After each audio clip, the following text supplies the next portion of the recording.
World Health Organization for their response and for their handling of the COVID-19 outbreak. And now here we are in April. The United States is leading the world both in contractions as well as deaths from this pandemic. And now the president's approval rating is slipping. The United States is heading towards a recession. And now the president is again trying to reshape the narrative, and he's using the World Health Organization as a convenient scapegoat. But to be clear, the World Health Organization does have some questions to answer in terms of its response. You talk about his base and appealing to his base. I mean, surely they must be aware through US media of the criticism that's been levied against the president for doing this. Well, yes. I mean, if you look at the numbers as of late, the overall response by the American public of the federal government's handling of the COVID-19 response has been dismal. In fact, many Americans do not have. Terminal today is, I love the line, stocks trade on 2021 recovery, which is what you just talked about, while companies focus on survival, and we're seeing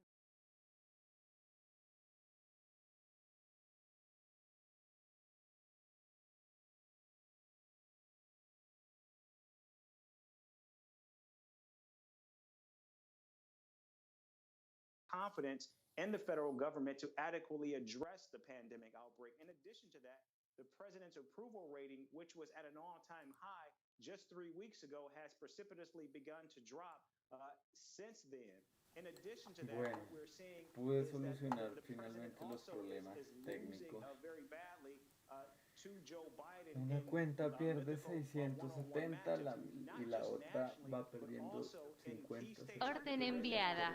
Que tenía So the president is ever looking forward to the November election, and now the president is attempting to try to rewrite the page on how this process is playing out. Se generó un error Eric, really en good la to talk to you. anilla Many y thanks bueno, indeed for being with us, Eric. ¿por qué es? Pero tengo que investigar un poco más.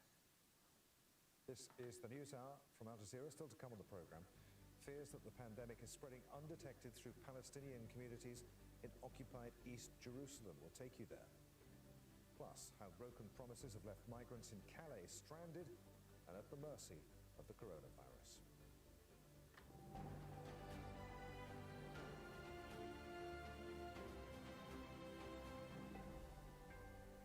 Germany will begin to lift some coronavirus restrictions from next week. Some shops, Orden enviada. will be allowed to reopen, and final year pupils will be going back to school early in May. Large events, though, remain banned until September.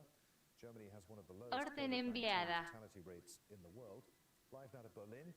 Al Jazeera's Dominic Kane can tell us more. So even though lockdown restrictions will begin to ease starting next week, Dominic, Chancellor Merkel says that people will still have to abide by social distancing measures. Yes, and she's really keen for as many people Bueno, vamos a ver cómo les va. Lo puse en crudo, pero generó un error y ahí cerrar esas posiciones están abiertas. No contó. Perhaps to be non-essential workers until now, people who were doing home office working from home. Those people, she says, must now, when they go back into society, must wear masks. Let's be clear about the restrictions that are being eased here. As you were saying in the introduction, schools are not going to reopen. What will are shops and stores and bookshops. And Orden completada. Anywhere that falls into that category, which has a surface area less than 800 square meters, will be able to reopen, but with those sorts of restrictions in place. Because the point here is, although, as you were saying, the mortality rate here is amongst the lowest in Europe, and although more than half of all the people who have been infected in Germany have recovered by now, Orden cancelada. is still very, very cautious, because it doesn't want to have a flare-up of the coronavirus again, but it also doesn't want to damage the economy any more than is absolutely necessary during these lockdowns. Al Jazeera's Dominic Kane reporting live from Berlin. Dominic, many thanks indeed. Sweden has reported a sharp rise in the number of coronavirus-related deaths. A further 170 were confirmed on Wednesday, up from 114 on the previous day. More than 1,200 people have now died with the virus in Sweden, and nearly 12,000 have tested positive. Sweden's taken a much more liberal approach to the pandemic, resisting the national lockdowns of other countries. Al Jazeera's Paul Rees is in Malmo and reports on questions that surround Sweden's more relaxed approach.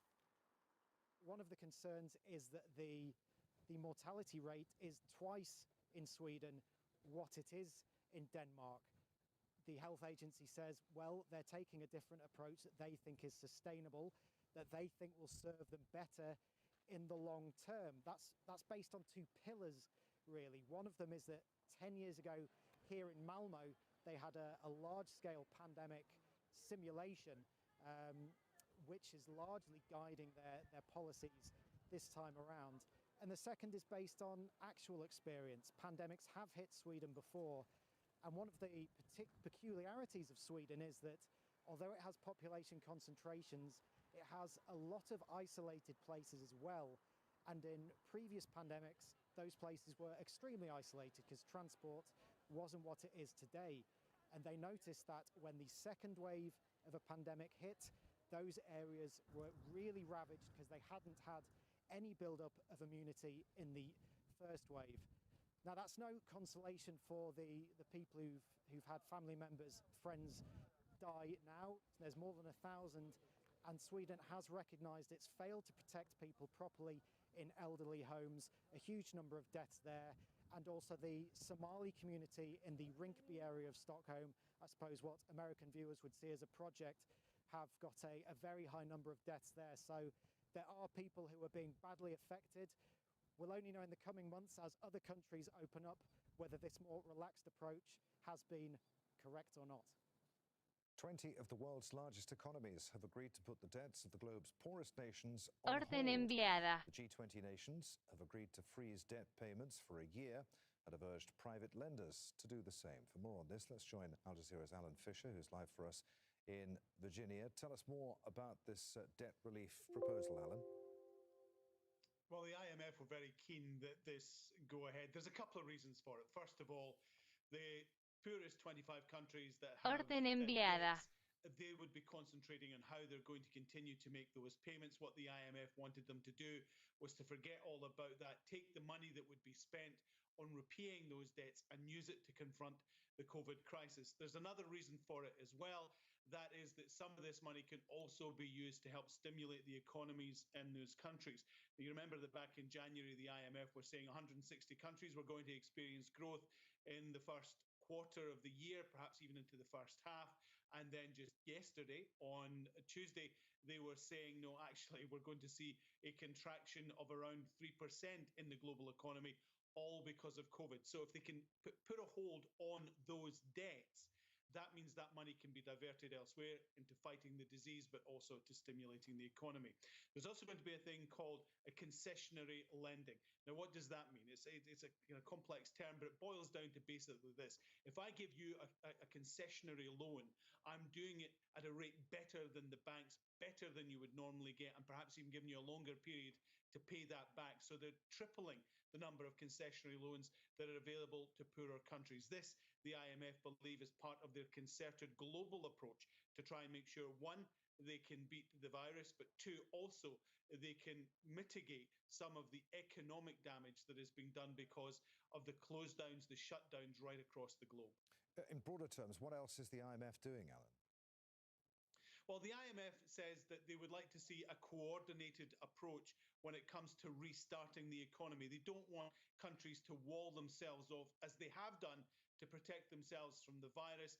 They don't want that to be the case economically. So they're talking about continuing supply lines. They're talking about a concerted effort globally to restart the economy. And one thing the IMF managing director has said, look, what we don't want to see is fiscal stimulus being poured in at the wrong point. Now, a number of countries have provided their citizens with cash at the moment. The idea behind that is that bills are coming due, particularly with the number of people who've been laid off. This will help ease their immediate financial worries. But if there's an idea that they want to get some of that money back into the economy, they want to get people spending again, Orden cancelada. that has to be timed just right. They want to make sure that people are getting that money as the economy is opening up again, as stores are opening up, as services are opening up, so people can go out, spend that money, that gets into the economy, and that helps stimulate the economy, helps stimulate growth. So they're saying, please, let's have a coordinated approach here, but also let's time the recovery right so that we get the maximum benefit for the money. Al Jazeera's Alan Fisher reporting live there from home in Virginia. Alan, many thanks.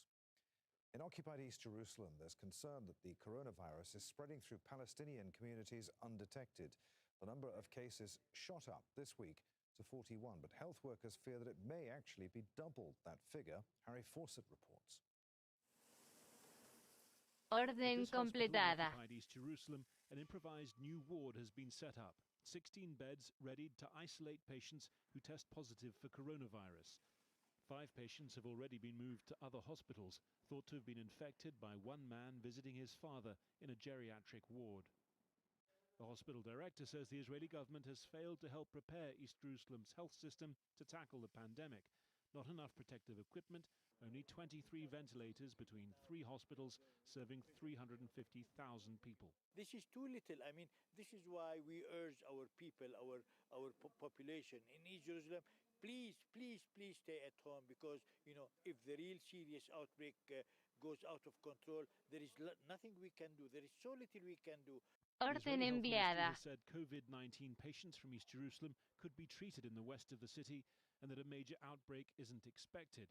But in recent days, cases here have started to spike, despite attempts by local committees to enforce lockdown measures. The Israeli occupation was not happy with this, and they clashed with the groups. I think Israel must understand that we, Orden all enviada. humanity, are in a war against corona, and it is not the time for issues like who is sovereign here.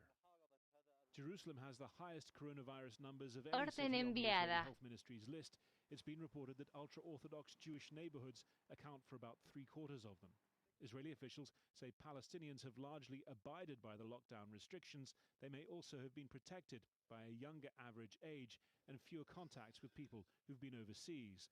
But there's also been a lag of some weeks between testing facilities being set up in Jewish Orden areas enviada. and in Palestinian ones. More and more testing centers like this one are opening up for residents of occupied East Jerusalem, but the concern is that the delay is still preventing health authorities from getting an accurate picture of just how widespread this disease is. Palestinian-Israeli politician Ahmed Tibi has demanded greater testing capacity. Now he's calling on Palestinians to use it, putting aside any worries about social stigma. We as a leadership, doctors, physicians, health ministry, in order to convince people that it is wrong not to be tested, it is right to go and to be tested for the sake of yourself and your community. This week, the Israeli government committed to provide testing for 150,000 Palestinians living in parts of East Jerusalem cut off by the separation wall after a court petition by a Palestinian-Israeli rights group. More densely packed communities where the scale of the spread has been, so far, unknown. Harry Fawcett, Al Jazeera, occupied East Jerusalem. Well, you saw him briefly in Harry's report just a moment or two ago. Dr. Walid Namour is with us now. He's the Secretary General of the East Jerusalem Hospital Network and joins us live via Skype from occupied East Jerusalem. Doctor, many thanks for being with us. What makes you suspect that there are far more cases of the coronavirus, of COVID-19, Orden completada. reported? Thank you, Adrian. You know, let me tell you about the context of how East Jerusalem Hospital, including the Augusta Victoria Hospital, is facing COVID-19. You know, this is piling up years of neglect by the Israeli government towards the Jerusalem Arab residents. So already this has been weakened so much, and Orden enviada. to injury, here comes a decision by the Trump administration in the early phases of his administration to stop all funding to East Jerusalem hospitals. We used to be getting $25 million annually to cover for fees for services Orden enviada. Orden completada. by the Palestinian Health Ministry. And for 3 years, we missed $75 million. And here we come to face coronavirus pandemic. As of March 11, the WHO confirmed it is a pandemic. with real weaknesses. You know, there is a complete neglect by the Israeli government. We're getting little support, little knowledge. You know, as of today, informal reports produced by the Israeli government, and informally they talk about 87 cases today, while we have some informants from the field who refer to hundreds of cases.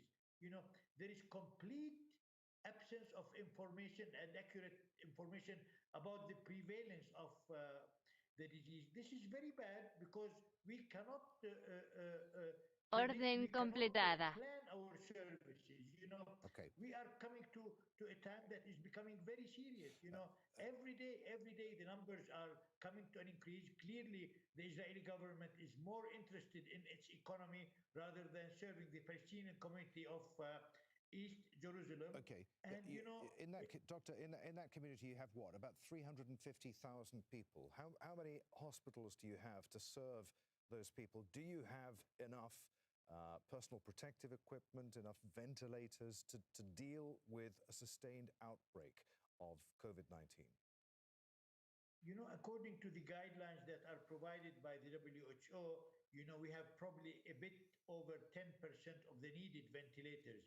And as far as PPEs are concerned, PPEs, the personal protective equipment, I mean, we barely have something that could last for a few days, just in case, we have an outbreak in East Jerusalem with serious cases.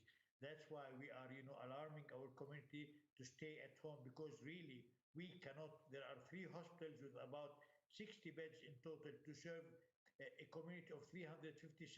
We do not have the capacity to serve our community in case we have a real crisis, in a real outbreak at a bigger level than it is now. And unfortunately, we have some evidence to say that, things are not going in the right direction. And then I call upon my people, I call upon the Israeli government, who is in charge and responsible according to the 4th Geneva Convention of the health of people, of its occupied people in East Jerusalem.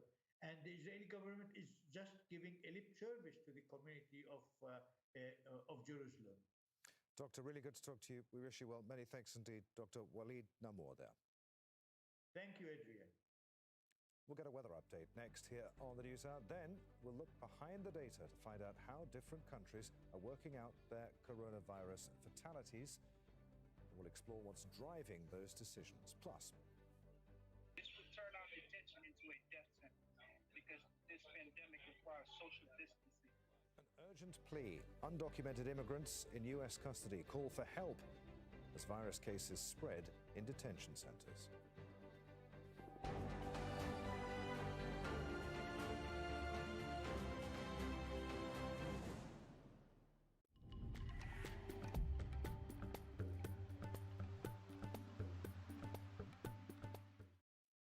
Hello, the weather's still very unsettled across parts of the Middle East. Only here in Qatar, in Doha, we have seen a fair bit of rain, nearly 40 millimetres of rain on this band of cloud, which is starting to push away. We have still got a few showers in our forecast, and further north, a little cluster of showers up towards northern parts of Saudi Arabia for a time. These will ease. As we go on through Thursday, may well start off on the wet side here in Qatar, that eastern side of Saudi through the UAE. That wetter weather will clear through as we go on through the day. And by the afternoon, it should brighten up and we'll start to see the temperatures recovering nicely. Could touch 28 by the time we come to Friday. Fine and dry, and in light winds, it will feel very pleasant indeed. Still a few showers, though, down into Yemen. We have seen flooding here as well, just around that southern end of the Red Sea. Those showers continue and they drive their way through the Ethiopian highlands as well. 1 or 2 showers. Could see a little bit of localised flooding there into parts of Somalia. Showers across the heart of Africa. Again, we're looking at the seasonal rains. Those showers there sliding their way up into a good part of the Gulf of Guinea. And much of West Africa now seeing some lively showers or longer spells of rain. Seen some rather wet weather recently into the eastern side of South Africa. That's in the process of pulling away, but staying very wet for eastern parts of Tanzania.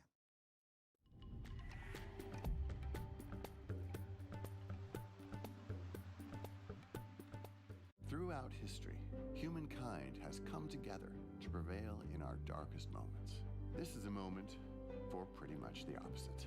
For hiding, laying low, saving humankind by really not getting near it. Every generation has its moment, where individual sacrifice makes way for the good of those who will come after. This one is ours. Alaska's far north, a pristine environment that's become a battleground. With the Trump administration keen to let oil companies start drilling, some in its remote communities are tempted by the promised wealth. We live here. We make the rules, not them. But others are bitterly opposed. We should not have to trade our culture for oil and gas. Crossing the high peaks of the Arctic Circle to investigate people and power at the edge of the earth on Al Jazeera.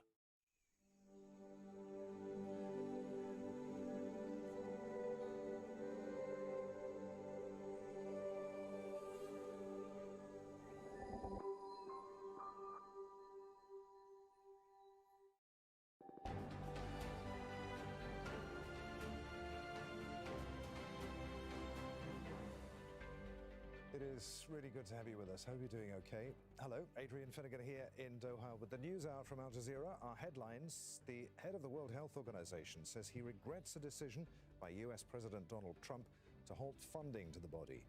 But the WHO says its main focus is fighting the virus. Trump had accused the body of mishandling the pandemic response. Trump's announcement that he was freezing funding for the WHO has been met with widespread condemnation. The European Union says there's no justification for Washington's decision, and China is also urging the US to fulfill its obligations. Al Jazeera's Mohammed Jamjoom has been speaking to Spain's Foreign Minister Arantxa González about that suspension of funds. Foreign Minister Gonzalez, U.S. President Donald Trump has announced that the U.S. will suspend payments to the World Health Organization. As Spain has been one of the hardest hit countries by the coronavirus pandemic, what's your reaction to that?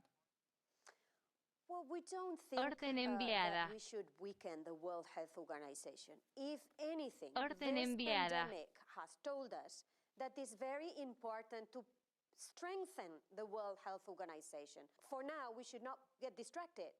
What we should do is fight the pandemic strongly so that we can restart the engines of our economy and then go back to strengthening also the capacity of the international community to respond to pandemics like this one. This will not be the last one, so we need to be better prepared for the next one. UniCredit research suggests that Spain is set to suffer more from the crisis than any other European economy. Unemployment in Spain was already at 14% before this crisis hit. 800,000 people have lost their jobs as a result. Madrid is now pushing for mutualization of debt and these EU-backed corona bonds, but Northern European countries are resisting this. Where is European solidarity at this time? So again, solidarity has taken its place in the measures that have been now agreed for the short term. Where we need to work a little bit more is in the medium to long-term response. We need to probably invest together in a mutualized manner, mutualizing the investments, not mutualizing past debts, but mutualizing our investment in the future. This is why we are a European Union. This is where we think, whether we are in the north or in the south, in the east or in the west of Europe, it's Europe that needs to exit the crisis. It's Europe that needs to strengthen its internal market and its ability to be a global player. And for that, it's Europe that needs to invest in a mutualized manner. Well, Spain is, of course, one of the countries that has been hardest hit by the pandemic. You can see that interview in full on Talk to Al Jazeera, which airs first at 16:30 hours GMT on Thursday, April 16th. And after that, it'll be online at aljazeera.com. Hundreds of migrants and refugees remain stranded in Calais, the northern French port city that overlooks the English Channel between France and the UK. People there are in a more precarious situation than ever, and promises by authorities to move them to more secure premises haven't materialized. Al Jazeera's Natasha Butler reports. Few ferries leave Calais for the UK these days. The roads and streets of the northern French port are quiet. People are staying indoors during France's lockdown, but a drive around the edge of the city reveals that being inside is not possible for everyone. In the cold, hundreds of migrants and refugees are crammed into tents with little opportunity for social distancing. Antonios left Ethiopia 4 years ago. Like others here, he wants to reach the UK. He's worried about coronavirus and says the police in Calais are making a frightening situation even worse. Where do you come from? They don't know anything. They just get you by night, they beat you. This is unfair and unfair for refugees. You come not to beating us or not to hitting us. We come for only safe and better life and good situation and good education. Local authorities promised to shelter the majority of the migrants during the lockdown, but activists say most are still outdoors. Some volunteers also say that police try to prevent their work. The regional prefect has put restrictions on charities since the lockdown. We've continued working, but the police issue us with warnings when we distribute food or blankets. This is the reality on the ground at a time when the president is calling for solidarity.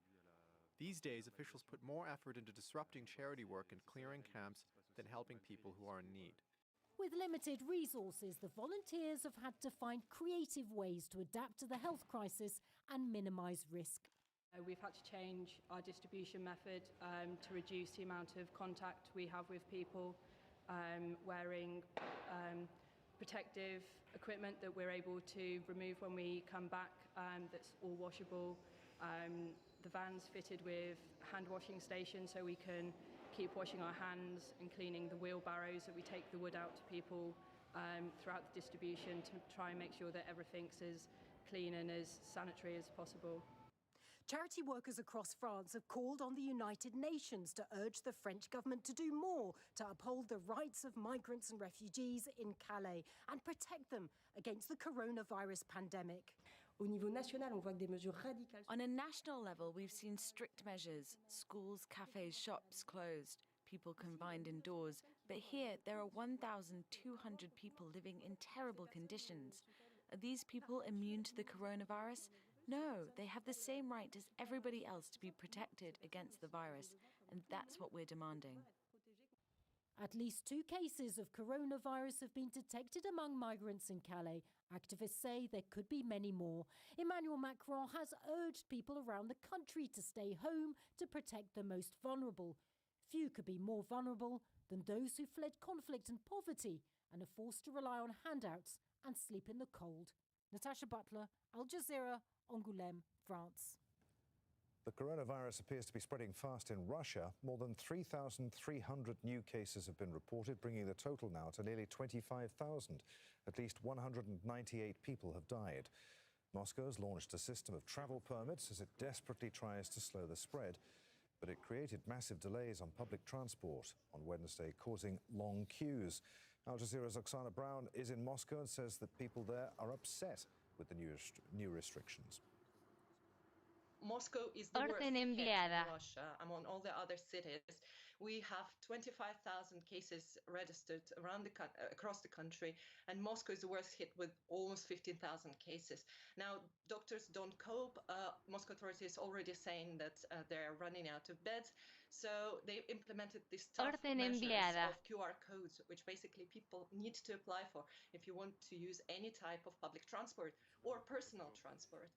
So if you want to go by car or metro or taxi, you need to apply for one. Today was the first time when this measure became obligatory, and it created havoc. People who were going to work in the morning got stuck by the metro in huge crowds because policemen were actually checking every and each of them's QR codes individually, and that caused lots of anger. Recently, we heard that they've applied this face recognition surveillance system almost all across the city.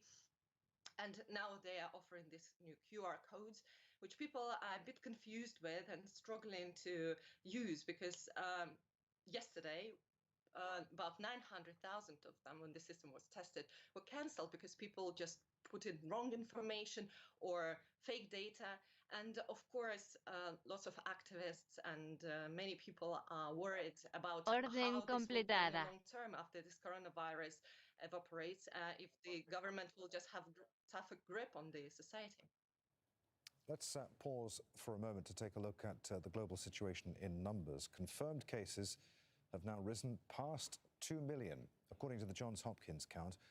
But the number of people who may have the virus but haven't been tested is likely to be much, much higher. More than 130,000 people have now died with the virus. And as the number of deaths goes up each day, it's been something of a challenge for governments to work out which cases to include in their published data. In New York, for example, the toll jumped by 3,700 on Tuesday after officials included people who hadn't been tested but had probably died with the virus.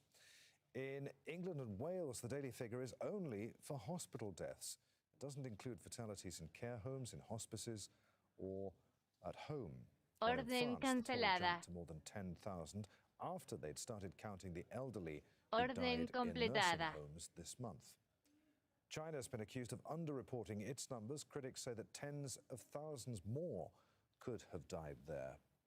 Dr. Jahan El-Bayoumi is Professor of Medicine at George Washington University School of Medicine and a founding director of the Rodham Institute, which is dedicated to improving health equity in Washington, D.C. She says that countries need to keep a better track of numbers to prepare for future events.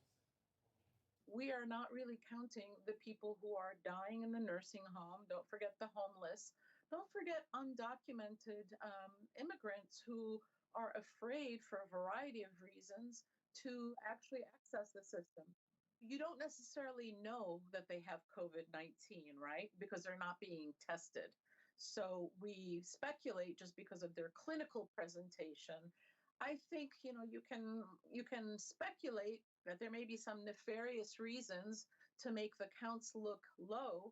I think, frankly, that it's more likely to the fact that there is not an accurate or a robust system that actually keeps count. However, I will say that what I would propose is that samples be saved, and so that when the time comes when testing is available, we can test those samples to get a more accurate count.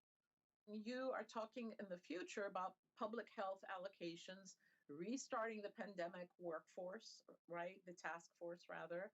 You're talking about amounts of money that are going to states, to local governments. There are huge implications. So getting the numbers right is important. We may not be able to get the numbers right now, but we can certainly collect the samples so that they can be run at some future time. Parliamentary elections in South Korea have resulted in a big win for President Moon Jae-in's governing Democratic Party. South Korea is one of the first major countries to hold a general election during the global pandemic, and many saw it as a referendum on the government's handling of the crisis. Rob McBride reports now from Seoul. As soon as polls opened, it became clear people were turning out in large numbers. If they were worried after weeks of social distancing, they didn't seem to show it. I think they're doing it quite safely.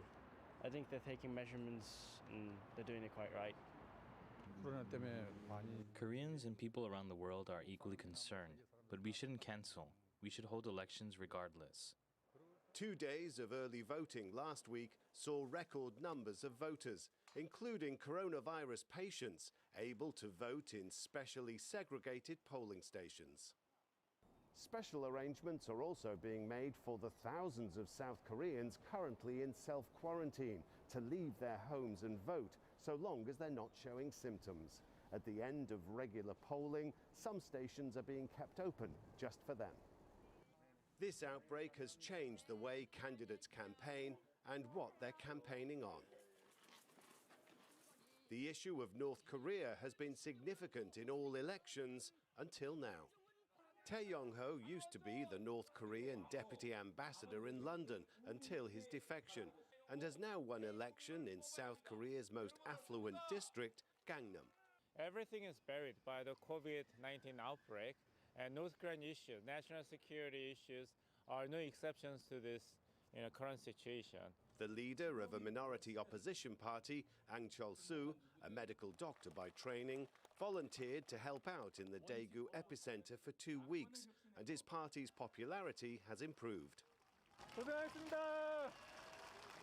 And President Moon Jae-in was lagging in the opinion polls with domestic scandals and poor economic performance, until his handling of the outbreak, which has been widely viewed as a success.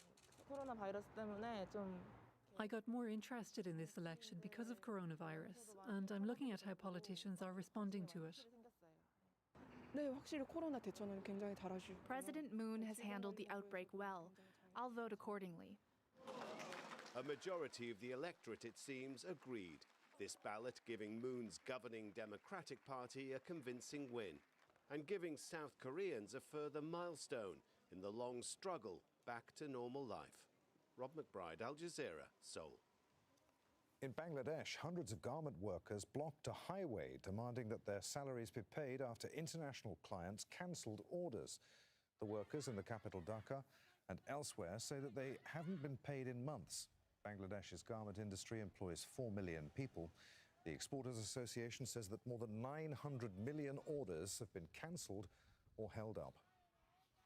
There are more than 33,000 undocumented immigrants in detention centres in the US waiting for deportation hearings. But as they wait, the threat and spread of coronavirus grows. Rob Reynolds reports from Los Angeles. An urgent plea from behind bars. Don't let us die from COVID-19. This will turn our detention into a death sentence because this pandemic requires social distancing, and that is impossible in this environment. Dozens of men held in close quarters in an Immigration and Customs Enforcement, or ICE, detention center made the video pleading to be released. They are not able to handle this outbreak. There is no screening, even for those with symptoms. Employees go in and out of the facility and don't even wear gloves or masks. Detainees say they cannot remain the recommended distance from one another and are not provided with hand sanitizer, masks, or gloves. This is a cruel and completely inadequate way to deal with the crisis at hand. It does not comport with medical expert advice. And it essentially makes sitting ducks out of detainees in ICE facilities. Legal action by the American Civil Liberties Union of Southern California has won the release of a handful of detainees, including Charleston Dacoff, an undocumented immigrant born in Belize. Dacoff agreed to speak about conditions inside but preferred not to be videotaped. It's a disaster just waiting to happen.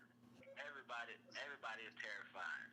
You know, everybody's terrified. You'd be a fool not to be terrified. Dacoff said he lived in a cell block with 80 men, 4 to 8 men to a cell. Your living quarter that you sleep in the cell, it's impossible for you to be 6 feet from someone. You know, you reach your arm out and you could touch the other bed across from you. If one person ever gets sick in that place, it would be like a domino effect. It'd be like a whole lot of body and stuff. Hundreds of family members and supporters held a drive-by protest rally at a detention center in Arizona, demanding that detainees be released immediately. They liken the facilities to death camps. And we want them liberated, we want them free, in the basis of human rights and liberation. So far, the government has refused to consider a large-scale release of detainees. And even though most of the country is on lockdown, ICE agents are still busy arresting and confining undocumented people. ICE should also immediately stop arresting people and putting them in these dangerous conditions in facilities. The ACLU and other immigrants' rights advocates are asking the courts to intervene as soon as possible, before it's too late. Rob Reynolds, Al Jazeera, Los Angeles. One New York hospital battling the coronavirus pandemic has received much-needed backup.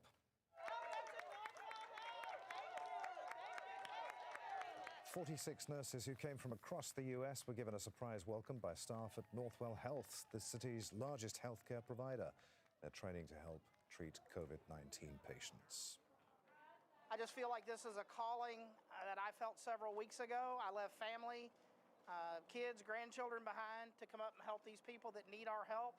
I've never been more proud to be a nurse, and this is by far the most rewarding career I've ever had in my life, and I'd like to thank them for welcoming us so much. Next on the News Hour, we'll take a look at what's happening away from the pandemic, including Beijing continuing military operations in the South China Sea despite the coronavirus pandemic. Find out why the Philippines is also getting involved when we come back.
again, looking now at some other news from around the world. The International Energy Agency is warning oil producers that no amount of cuts in output can fully offset recent falls in the market.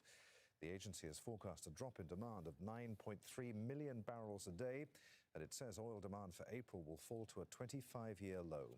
The world's largest oil producers agreed to the biggest output cut in history on Sunday. Saudi oil giant Aramco is seeking $10 billion in loans to buy a chemical company. It wants a 70% stake in Saudi Basic Industries Corp, which is currently owned by Saudi Arabia's sovereign wealth fund. According to the Reuters news agency, the acquisition is a crucial part of Aramco's future expansion plans. The oil giant raised billions of dollars last year with a record-breaking debut on the stock market, but oil producers have been struggling with a plunge in demand for crude with the coronavirus outbreak. A man in Saudi Arabia has reportedly been killed by police for refusing to give up his home for a new mega project near the Red Sea. State media report that Abdul Rahim al-Ruwaiti was killed after opening fire on security forces who claim they found guns and ammunition in his house. Al-Ruwaiti had been posting online videos saying that residents in the area were being pressured to give up their homes. The World Health Organization says it's extending its designation of an Ebola outbreak in the Democratic Republic of Congo to a global emergency. 3 new cases, including 2 deaths, have been reported in the eastern city of Beni. The country was expected to announce the end of its second worst Ebola outbreak a few days ago. The epidemic has killed more than 2,000 people since it broke out in August 2018. China has been conducting its military and research activities in disputed areas of the South China Sea. Now, in an unusual move, the Philippines is getting involved, as Barnaby Lowe explains from Manila. The aircraft carrier Theodore Roosevelt at sea, a symbol of American force as China expands activity in the Pacific and South China Sea. Until recently. Since late March, it has been anchored off a U.S. naval base in Guam, following a coronavirus outbreak on board. Meanwhile, China has deployed warships in its aircraft carrier liaoning to waters between Japan and Taiwan. A Chinese ship was also recently sighted off the Vietnamese coast. And earlier in April, a Chinese Coast Guard vessel reportedly rammed a Vietnamese fishing boat. It's been criticized by the United States, but Beijing describes the incident as a collision. The Paracel and Spratlys Islands are Chinese territories. Relevant claims from Vietnam violate the international laws, including the United Nations Charter and the United Nations Convention of the Law of the Sea, and are illegal and invalid. With coronavirus cases in decline, China has embarked on a mission to help other countries battling the disease. That includes rival claimants in the South China Sea like the Philippines. But analysts say China's foreign policy hasn't changed. China's overall intent is not to pick a fight. Beijing does not want violence here. China's intent is to so overwhelm the region with its navy, its coast guard, its militia, its fishing fleets, that Southeast Asian governments decide that there is no reasonable choice but surrender. Just last year, Filipino fishermen accused a Chinese vessel of sinking their boat and abandoning them. And yet, China has remained a close ally of President Rodrigo Duterte.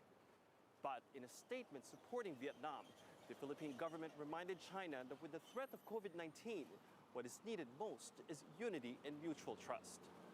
Barnaby Lowe, Al Jazeera, Manila. We end this news hour with the heartwarming story of a 99-year-old British war veteran who's raised more than $11 million for the country's National Health Service to help combat the pandemic. Captain Tom Moore was hoping to get around $1,000 by walking 100 laps of his garden before his 100th birthday at the end of the month. But his drive clearly captured the public mood, and the money just hasn't stopped rolling in. Captain Moore says that he'll keep on walking as long as people keep donating and do his bit for those on the front line in the battle against COVID-19. They're so good, so cheerful, so friendly, and when now, if you look at this, it says virtus for new comes, virtus favours the brave, and that's what they are. They're brave. Captain, we salute you, sir. That's it from the news. Our time for us in Doha to hand the baton to our colleagues In London, Barbara will be here in just a few moments to update you. I'll see you again. Bye for now.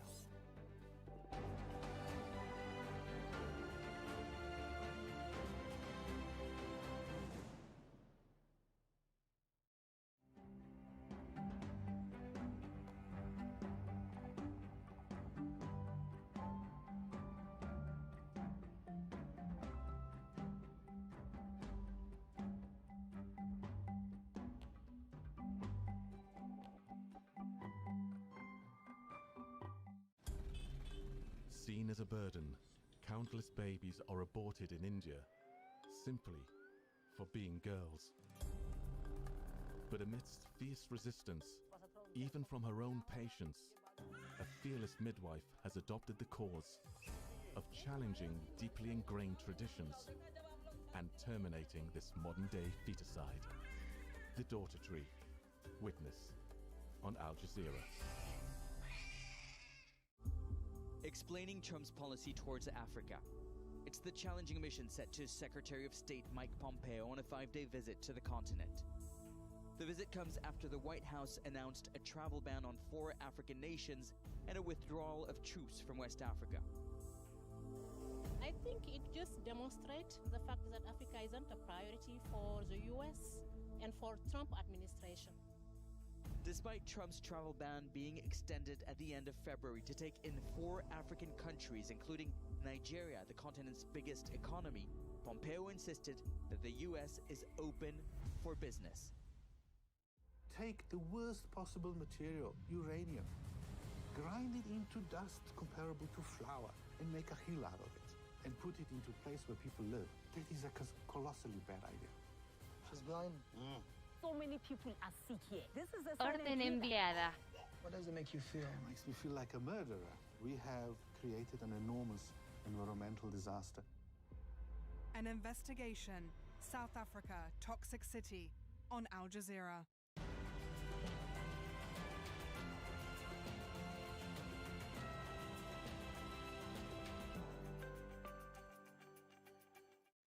When we're divided, the virus exploits the cracks between us. The head of the World Health Organization says he regrets President Trump's decision to suspend U.S. funding over its handling of the pandemic.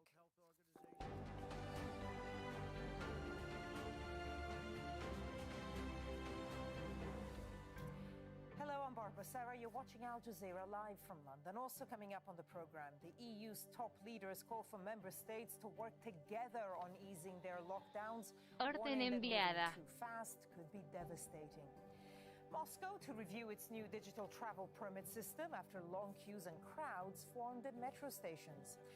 And a big win for Moon Jae-in's ruling party in South Korea's election, Orden which saw enviada. a high turnout despite the coronavirus.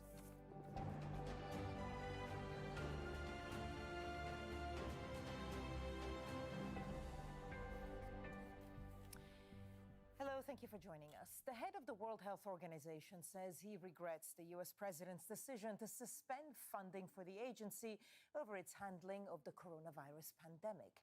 Tedros Adhanom Ghebreyesus says the WHO is reviewing the impact of the funding withdrawal and will work to fill any financial gaps. The U.S. is the agency's largest donor, providing it with around $400 million last year. But Donald Trump halted that funding on Tuesday, accusing the UN health body of severely mismanaging the pandemic. When we're divided, the virus exploits the cracks between us. We're committed Orden to enviada. serving the world's people and to accountability for the resources with which we're entrusted. In due course, WHO's performance in tackling this pandemic will be reviewed by WHO's member states and the independent bodies that are in place to ensure transparency and accountability. But for now, our focus, my focus, is on stopping this virus and saving lives. Well, Trump's decision sparked widespread alarm and condemnation. House of Representatives Speaker Nancy Pelosi called it senseless and dangerous and said it would be challenged. And the billionaire philanthropist and Microsoft co-founder Bill Gates, whose foundation is the agency's second biggest donor, wrote this on Twitter. Halting funding for the World Health Organization during a world health crisis is as dangerous as it sounds. Their work is slowing the spread of COVID-19, and if that work is stopped, no other organization can replace them. The world needs WHO now more than ever. Let's cross to our White House correspondent, Kimberly Halkett. She joins us live now from Washington. Kimberly, correct me if I'm wrong, the president doesn't actually have the power himself to suspend or stop this payment. It has to go through Congress. So in light of that, why do you think he's made this statement? And crucially, why has he made it now in the middle of a pandemic crisis? Well, there's no question that politics are at play here because the U.S. president, who is running for re-election, is looking for somebody to blame. And so there is certainly already across the United States and around the world some review of the World Health Organization, what it knew, when it knew it. But the U.S. president has taken that a step further and now is firmly pointing the fingers against that body in order to try and perhaps cast some of the blame, share some of the blame in terms of the response, given the fact that the number of infections and deaths in the United States are now so high. And in fact, when it comes to those numbers, we now have 614,000 Americans that are infected with COVID-19, and the number of deaths has spiked in just the last 24 hours, now being recorded at 30,000. Now, the U.S. president is defending his action of suspending funds, saying that he will never hesitate to take the necessary steps to protect the lives, health, and safety of the American people. But at the same time, there are many members of his own coronavirus task force that are defending the relationship between the United States and the World Health Organization, specifically the head of the Centers for Disease Control, or CDC. Here's what he had to say about the long-standing partnership between the United States, the CDC, and the World Health Organization. CDC and WHO has had a long history of working together in multiple outbreaks throughout the world, as we continue to do in this one. And so we've had a very productive public health relationship. We continue to have that. And Kimberly, I mean, you mentioned some of the numbers a little earlier, but give us more of an overview about what the virus situation in the U.S. is right now. Well, this is still a country that's very much in the midst of a crisis, and that crisis is exacerbated in some areas and not as serious in others. But it's still a country that is grappling to deal with this and has not yet gotten ahead of the so-called curve. Well, we've had encouraging data in terms of some flattening of the curve, as it's called, a peak of cases.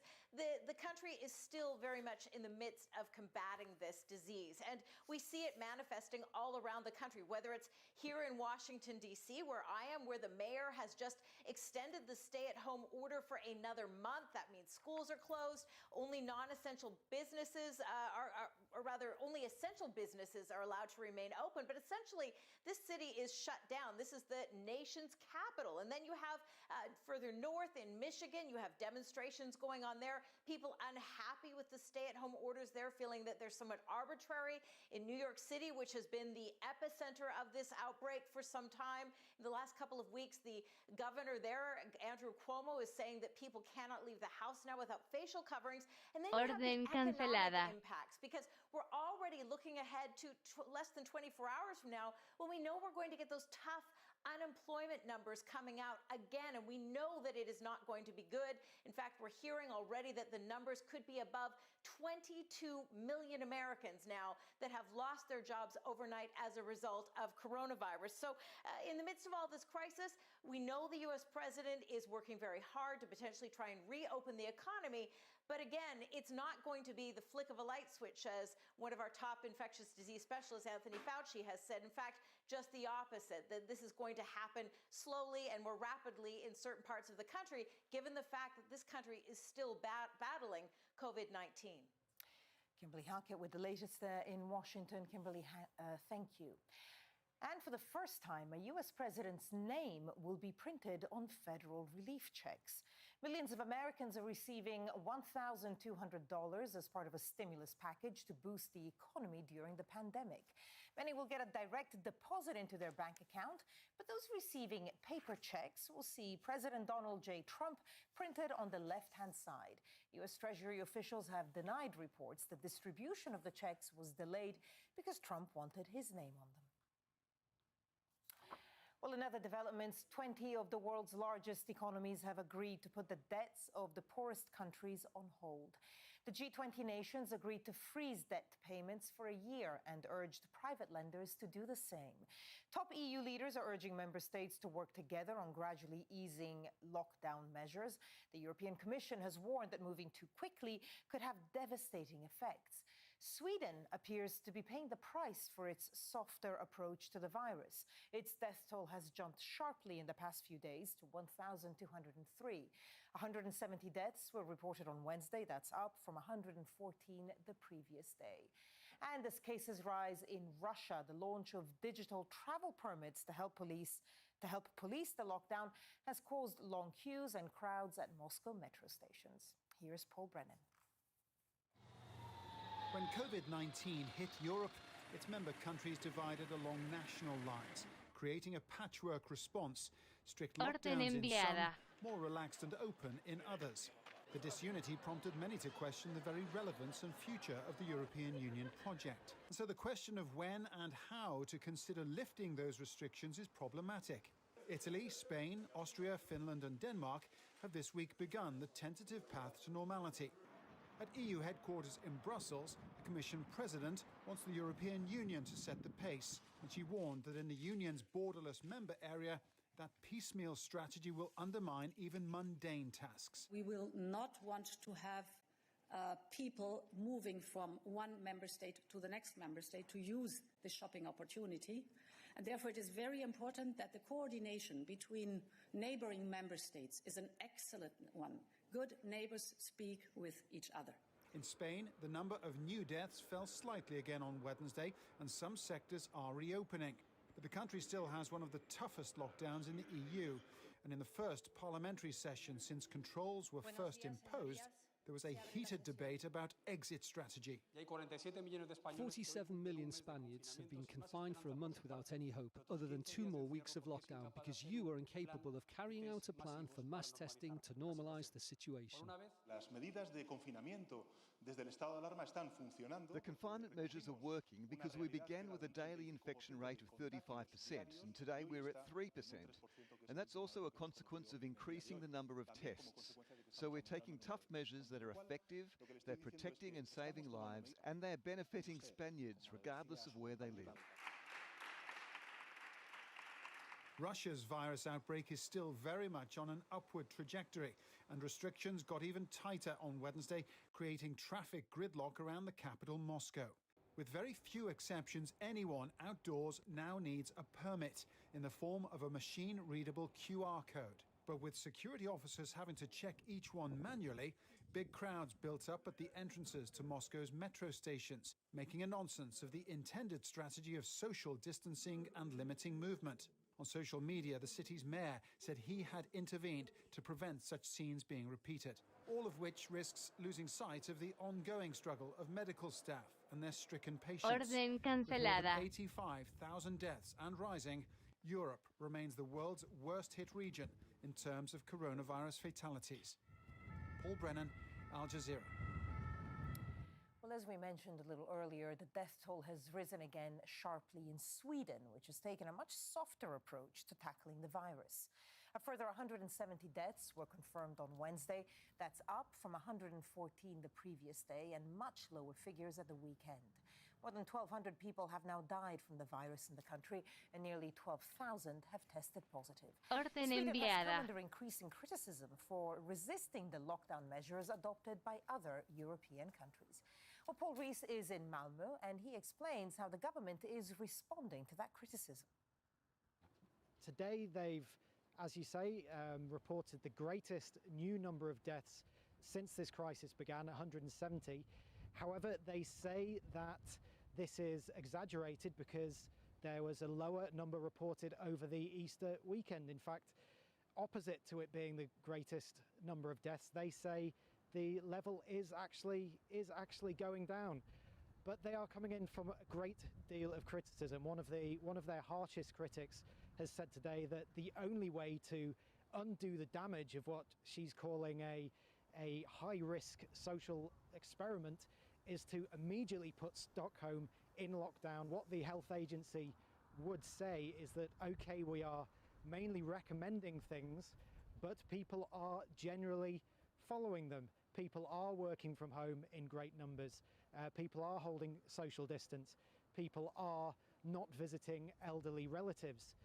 However, that's okay to an extent in a general sense, but there are parts of society that can't do this. I was in the Rinkeby area of Stockholm a couple of weeks ago that, much like some of the hardest affected boroughs of New York, is a place where people live very closely together, often large families in the same apartment. And I spoke to the Somali community there, who some of the elders were some of the initial people to die in the corona crisis, and they've now been pointed out by the health agency as one of the worst affected parts of society. And as they told me, they can't work from home. They're taxi drivers, they're bus drivers, they're nurses. They have to go out to work on the front line, and they are being heavily affected now. A senior Brazilian health official leading the country's fight against the coronavirus outbreak has resigned. Senior members of Brazil's health ministry have been at odds with the president, Jair Bolsonaro, over the virus. Bolsonaro has played down the gravity of the outbreak and attacked local governors over lockdown orders. Local media have also been speculating that Health Minister Luiz Mandetta will be fired in a matter of days. Alessandro Rampietti joins us live now from Bogota. It's not great, is it, to have a senior health official resign in the middle of a pandemic? What do we think is behind it?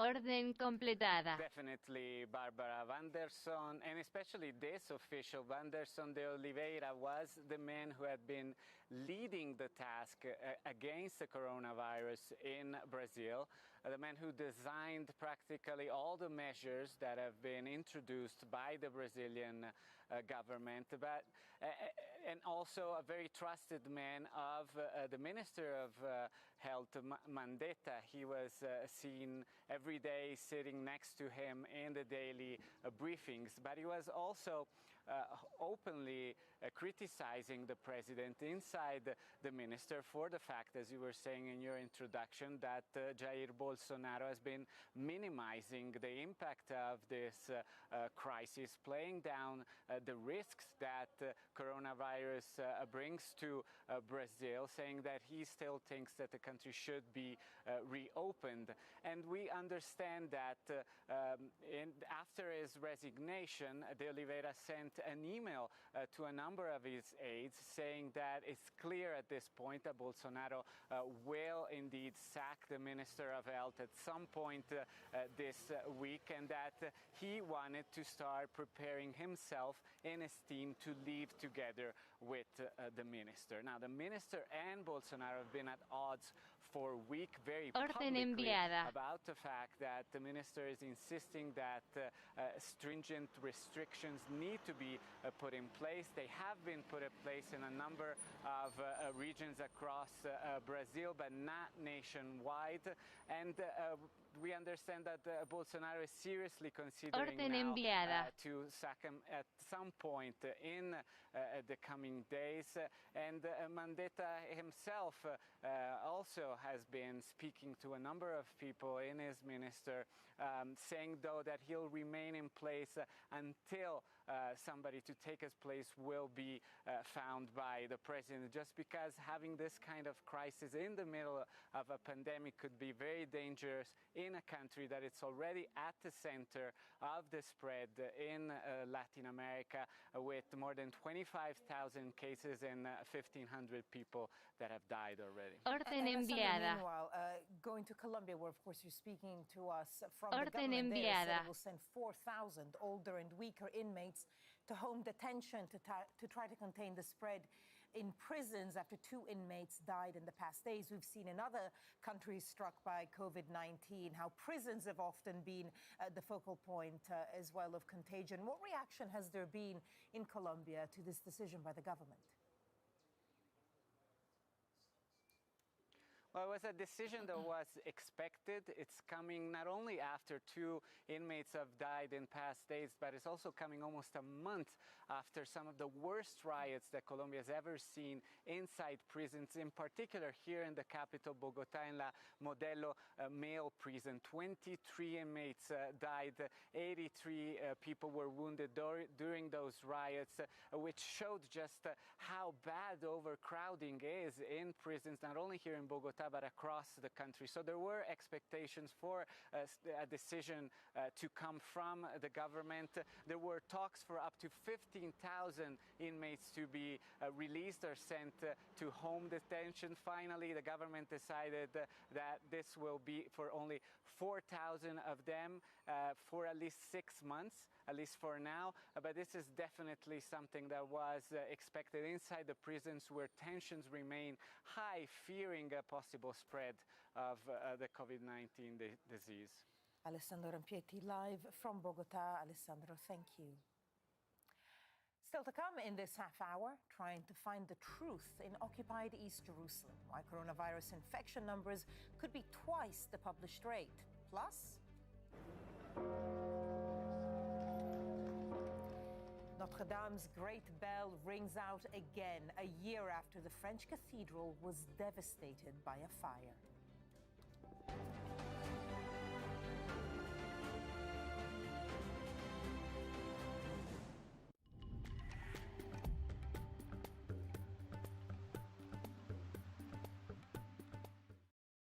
Hello, we've got a lot of fine and sunny weather across much of Europe at the moment. High pressure, very much in charge here. Orden completada. Cloud and rain, areas of low pressure around our high. So that's bringing some disturbed weather into Scandinavia, into the Baltic states, into that western side of Russia. And we're also seeing some rather lively weather there just down towards Greece and into Turkey. We had some snow actually across the Greek mountains recently. It will clear up, it will brighten up over the next couple of days. Wish I could say the same for Spain and Portugal.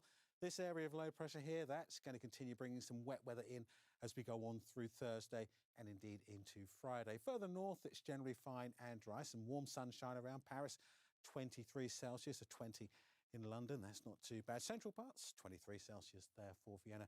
Still seeing those showers just around that western side of Russia on Thursday. These will ease further eastwards as we go through Friday. And notice down to the southeast, it brightens up more in the way of sunshine coming through here. We'll see some wet weather coming into Ireland, pushing into England and Wales, southern parts of England and Wales, and staying unsettled there across a good part of Spain and Portugal. Some of that wet weather also affecting the far northwest of Africa. Enviada. Also some showers here with 1 or 2 showers from northern Libya.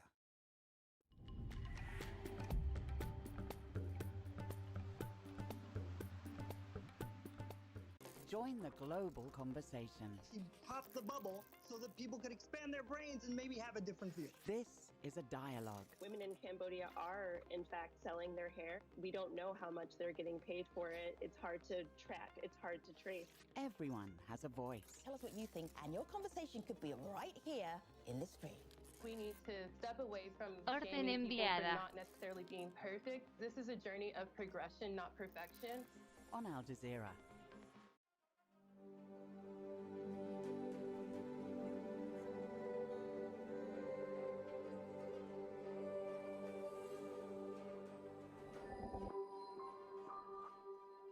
Orden enviada.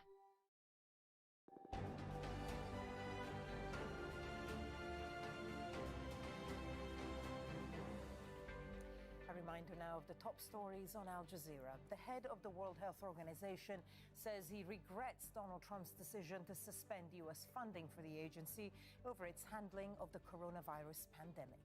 This is the death toll in the U.S. is reported to have passed 30,000. The death toll in Sweden, meanwhile, the country has resisted lockdown restrictions, has risen again Orden enviada. further 170 deaths. Top EU leaders are warning that easing restrictions too quickly, as is happening in other countries, could have devastating effects. And a senior Brazilian health official leading the country's fight against the coronavirus outbreak has resigned. There's also speculation in the local media that the health minister could be fired this week. In occupied East Jerusalem, there's concern the coronavirus is spreading through Palestinian neighborhoods undetected. The number of cases rose to 41 this week, but health workers fear the real figure may be double that. Harry Fawcett has more. At this hospital in occupied East Jerusalem, an improvised new ward has been set up. 16 beds readied to isolate patients who test positive for coronavirus. 5 patients have already been moved to other hospitals, thought to have been infected by one man visiting his father in a geriatric ward. The hospital director says the Israeli government has failed to help prepare East Jerusalem's health system to tackle the pandemic. Not enough protective equipment, only 23 ventilators between 3 hospitals serving 350,000 people. This is too little. I mean, this is why we urge our people, our population in East Jerusalem, please stay at home, because, you know, if the real serious outbreak goes out of control, there is nothing we can do. There is so little we can do.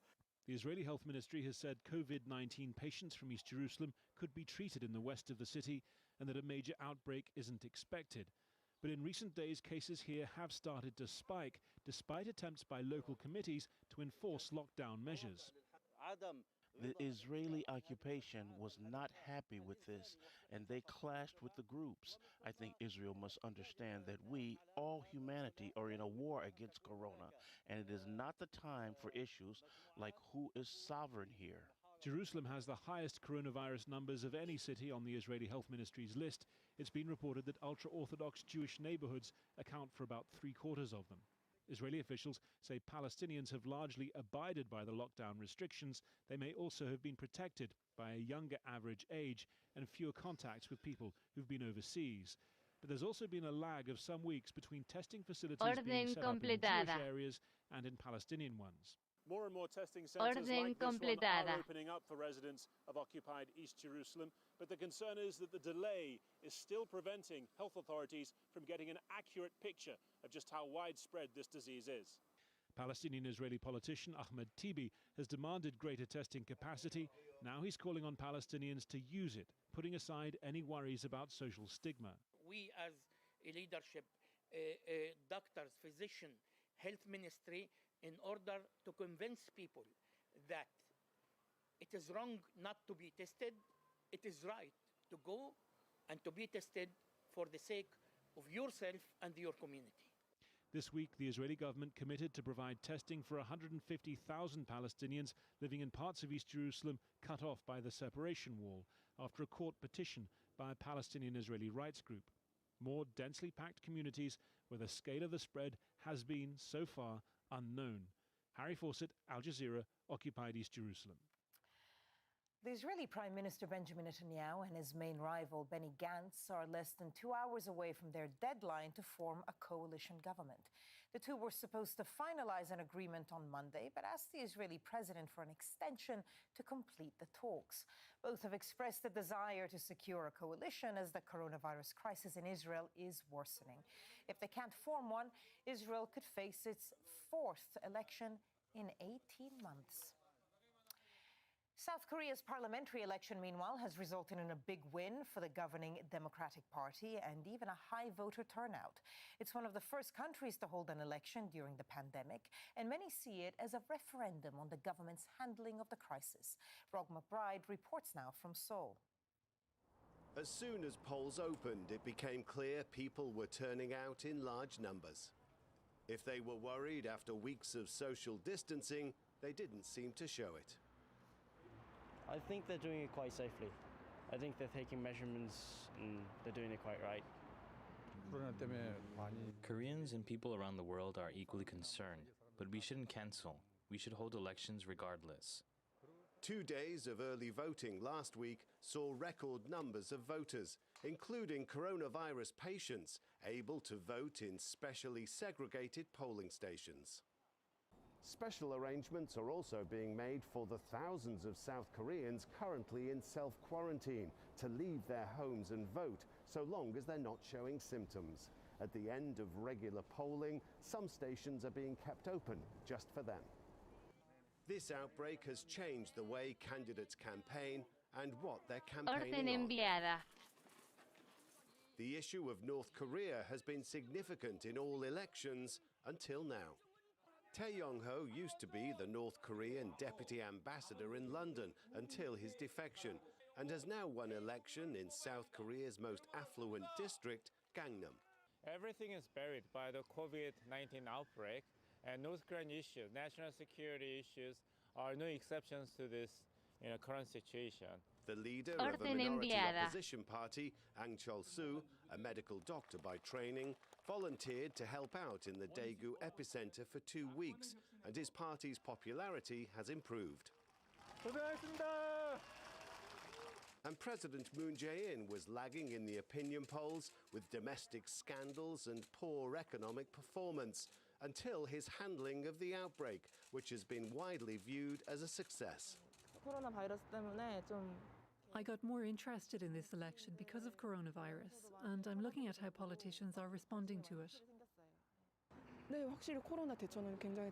President Moon has handled the outbreak well. I'll vote accordingly. A majority of the electorate, it seems, agreed. Orden This enviada. ballot giving Moon's governing Democratic Party a convincing win, and giving South Koreans a Orden further enviada. milestone in the long struggle back to normal life. Rob McBride, Al Jazeera, Seoul. A lockdown will be imposed in Libya for 10 days from Friday to slow the spread of the coronavirus. The restrictions will allow people to be outside on foot for 4 hours each morning to buy basic supplies. In contrast, areas under the control of the warlord Khalifa Haftar have loosened restrictions. Libya has reported 35 infections and 1 death.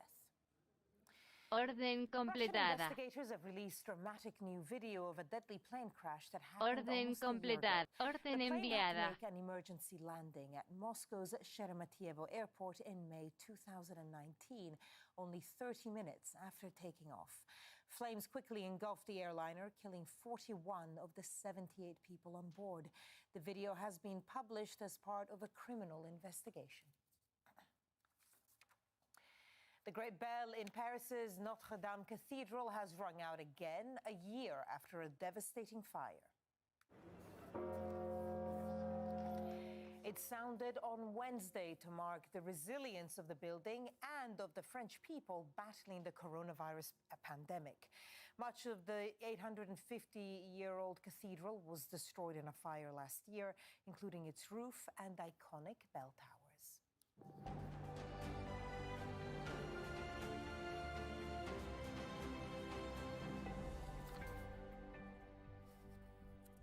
Let's take another look at our top stories now on Al Jazeera. The head of the World Health Organization says that he regrets the U.S. president's decision to suspend funding for the agency over its handling of the coronavirus pandemic. Tedros Adhanom Ghebreyesus says the WHO is reviewing the impact of the funding withdrawal and will work to fill any financial gaps. The U.S. is the agency's largest donor, but Donald Trump has accused the UN health body of severely mismanaging the pandemic. When we're divided, the virus exploits the cracks between us. We're committed to serving the world's people and to accountability for the resources with which we're entrusted. In due course, WHO's performance in tackling this pandemic will be reviewed by WHO's member states and the independent bodies that are in place to ensure transparency and accountability. But for now, our focus, my focus, is on stopping this virus and saving lives. The death toll has risen again sharply in Sweden, which has taken a much softer approach to tackling the virus. A further 170 deaths were confirmed on Wednesday. That's up from 114 the previous day and much lower figures at the weekend. More than 1,200 people have now died from the virus in the country. A senior Brazilian health official leading the country's fight against the coronavirus outbreak has resigned. Senior members of Brazil's health ministry have been at odds with President Jair Bolsonaro over the virus. Bolsonaro has attacked local governors over lockdown orders. Local media is speculating the health minister will be fired in a matter of days. The World Health Organization and Yemeni authorities are rushing to upgrade the country's hospitals before the coronavirus outbreak becomes too widespread.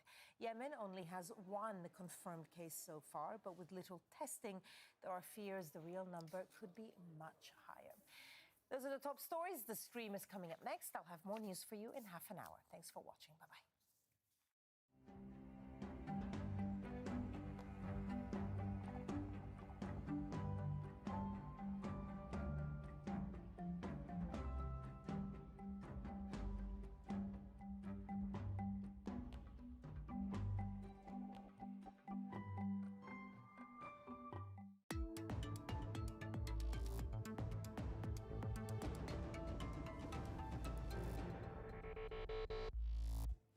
Hi, I'm Femi OK, and you're in the stream. Can you name 5 women artists?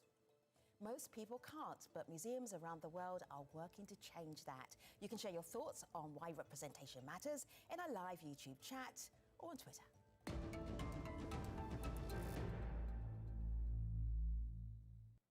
Female artists remain dramatically underrepresented and undervalued in the art industry. A new social media campaign supported by 1,500 museums around the world is drawing attention to the inequality by promoting the stories and work of female artists. Women make up half of all visual artists today, but only a fraction of their work is represented in major museum collections. Women of colour often fare even worse. And artwork by women sells for 40% less than the work of their male counterparts. Underrepresentation of women in art can translate into some very real-world consequences. The Guerrilla Girls, an anonymous group of artists who fight sexism and racism in the art world, explain why.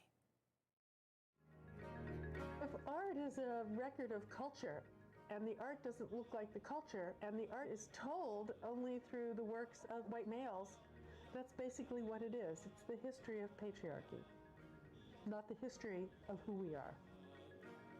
I feel I need a little bit of explanation there why those two gorillas talking to you. The idea of the Guerrilla Girls is that it's not about the personalities, it's about the purpose and the movement. So it shouldn't be about one individual artist, it should be about changing the way that we think about women in art.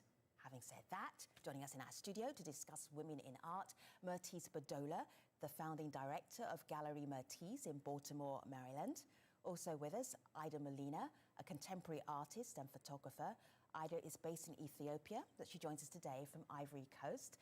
And finally, we have Chadria Lebouvier. She was the curator of the acclaimed Basquiat exhibition at the Guggenheim and joins us from New York. Hello, ladies. This idea of challenging the public to name 5 women artists. Ida, what do you make of that? I mean, I think it's a great challenge, and I can say honestly that a lot of the times what I have seen is that most people don't know these artists because it's not in their education system. So if we are to start at a foundation, it's, we have to look back at how we are educated, in early ages about art, and who is part of that conversation. So if you can imagine, being an African woman is even more challenging to be in the mainstream. And also the fact that there's barely any content. I know that when I went to school in Canada and also in the US, there's barely any content relating to women artists or even artists from the continent. Chadria, is it something wrong with the education, the way that we're taught about art? Is that where we fail in terms of not being able to just reel off tons of women artists' names, know their work? Well, I think that's the beginning of the failure in a sense. But I think that but there are also a lot of opportunities to self-educate. It's what you do as a curator or an art writer, and you have a responsibility to do that. And so I think, curatorially, it's very fascinating to me that when we talk about the absence of women, or the lack of visibility for women, that we don't talk about the fact that a lot of curatorial staff are women, and women aren't collecting each other, in those spaces. They're not exhibiting each other. They're not deciding to do scholarship on women artists. So so that to me is Orden also a enviada. conversation about how women value each other. Orden enviada. Is that, Mertice, is that institutionalizing sexism? Is that, how would you describe that? If so many women are in charge of curation in galleries and they're not putting women artists for the public to see, how do you explain what's going on there? Well, I think, historically there has been a de facto Orden system enviada. of discrimination in major institutions. When we look at the laws from the late 20th century that forbid institutions to designate funds for the acquisition of Black art and also to recognize and to exhibit artists of color. And so we still have a culture within many institutions that still adhere to that. They deemed the work of Black artists derivative of European art. And so that culture still exists, and we're still combating that today. I want to share with our audience who are watching Emma Fieler. Emma Fieler is from the National Museum of Women in the Arts, who started this Name 5 Women Artists campaign. She explains more here. Since the start of the campaign, over 1,500 cultural institutions, museums, galleries all over the world have joined our call and participated using the hashtag 5WomenArtists. And historically, women have been underrepresented in gallery and museum exhibitions. And while there's been progress over the years, this inequity continues to this day. And the 5WomenArtists campaign is a means to challenge those organizations and cultural institutions to confront those inequities and create a future with gender parity in the arts. I want to show you that piece of art. I know, a piece of art behind Emma. It's called Acid Rain from 2001. Let me just scroll down. Yeah, I want you to see it there. Let me just scroll down. This is the artist. Let me click on here. And you can see her there, Jakia Booker. So we're giving a bigger platform to women in art, but there's also a question about money. There's a gender pay gap. Ida, have you experienced that? Tell me. I mean, anybody can look up this information online, but it's quite surprising that, we're in a $200 billion industry, and as women, we only have 2% of that market. So there is a disparity within that. And unfortunately, it's not only in the art world, but it's across the full board of, different professions. But for me, one thing that I've noticed is that even the opportunities are quite limited. And you have to remember, I started as a photojournalist, which is a very, very male-dominated industry. And transitioning into the art world, I realized that it's also the same challenge that we face to sort of, validate ourselves and also to show that, the work and the voice that we have is relevant within the art market. Sidri, I saw you knowing. There was a knowing nod and a smile there, rueful smile about when I mentioned money. Let's go there. Tell us about the discrepancy. It's like the chicken and the egg, and sort of the artists that I specialize in, Basquiat and Keith Haring, are emblematic of the market in explicit ways, and it's I tend to think of the money it's a multi-pronged issue, but it's sort of, from my vantage point as a curator, scholarship impacts and shows impact that. So if women are not getting shows and they're not getting criticality and this intellectual workout that bridges their work in a art historical way in the canon, or how they're contesting the canon, it does affect the value. Yeah. SK, who knew we were doing this show on Twitter, says, diversity is the answer. The decision makers must be inclusive, curious and visionary, plus acquire a better understanding of your visitors and cater to all sections of society. Wow, this would be amazing. Mertice, is this possible? Oh, it is possible, but there has to be a commitment. I mean, we have a movement, but once the month is over, the month of March, what commitment will those institutions make to acquire the works of those women? How many of the women of the 5 that they're asking people to nominate are actually in their permanent collections? So there has been this systemic problem of denying women access to institutions that truly impact their careers and the value of their work in the marketplace. Let's just look at some figures, because sometimes the data, when you just look at the raw figures, that really is a wake-up call. So let's look at the difference between the most highest paid piece of art that was by a woman artist compared to a male artist. And then we've got them living and also ones who have passed, and you can see that big difference there. As we are sharing art with you, I want to actually share you that piece of art that Jenny Saville actually went for over 12 million, and it's this piece of art here, so that we actually then can put art to names. Where is the money in the art industry coming from, Mertiz? Well, it comes from many sources. We have major collectors who will commit funds to buying. I mean, they really are the ones that influence the market and the direction in which it goes. I mean, now Black art is what's trendy. There's a realignment of art in terms of historical acquisitions, museums now committing themselves, having recognized that there is inequity in their collections, that they have failed to support the works of Black artists. And so, you know, Black art is now the trend. Ida, are you feeling trendy? Orden enviada. This is always my concern when it comes to art from Africa, because all of a sudden, you know, we were like discovered, but we've been creating art for a long time. So for me, it's really, especially for the market coming out of the continent, you know, this is what concerns me, is that we have to develop our institutions. Imagine, you know, if you look at how many curators we have, how many art critics we have, how many publications do we have that is really addressing the art from the continent, you know. And there's always this thing of this fad and so forth, but I believe that, you know, for me personally, I want to exhibit, not because I'm African or Ethiopian or whatever, I want to exhibit merit and the strength of my work. That's my first priority. But at the same time also, you know, even when you go to Art Basel, you know, the representation is quite off, you know.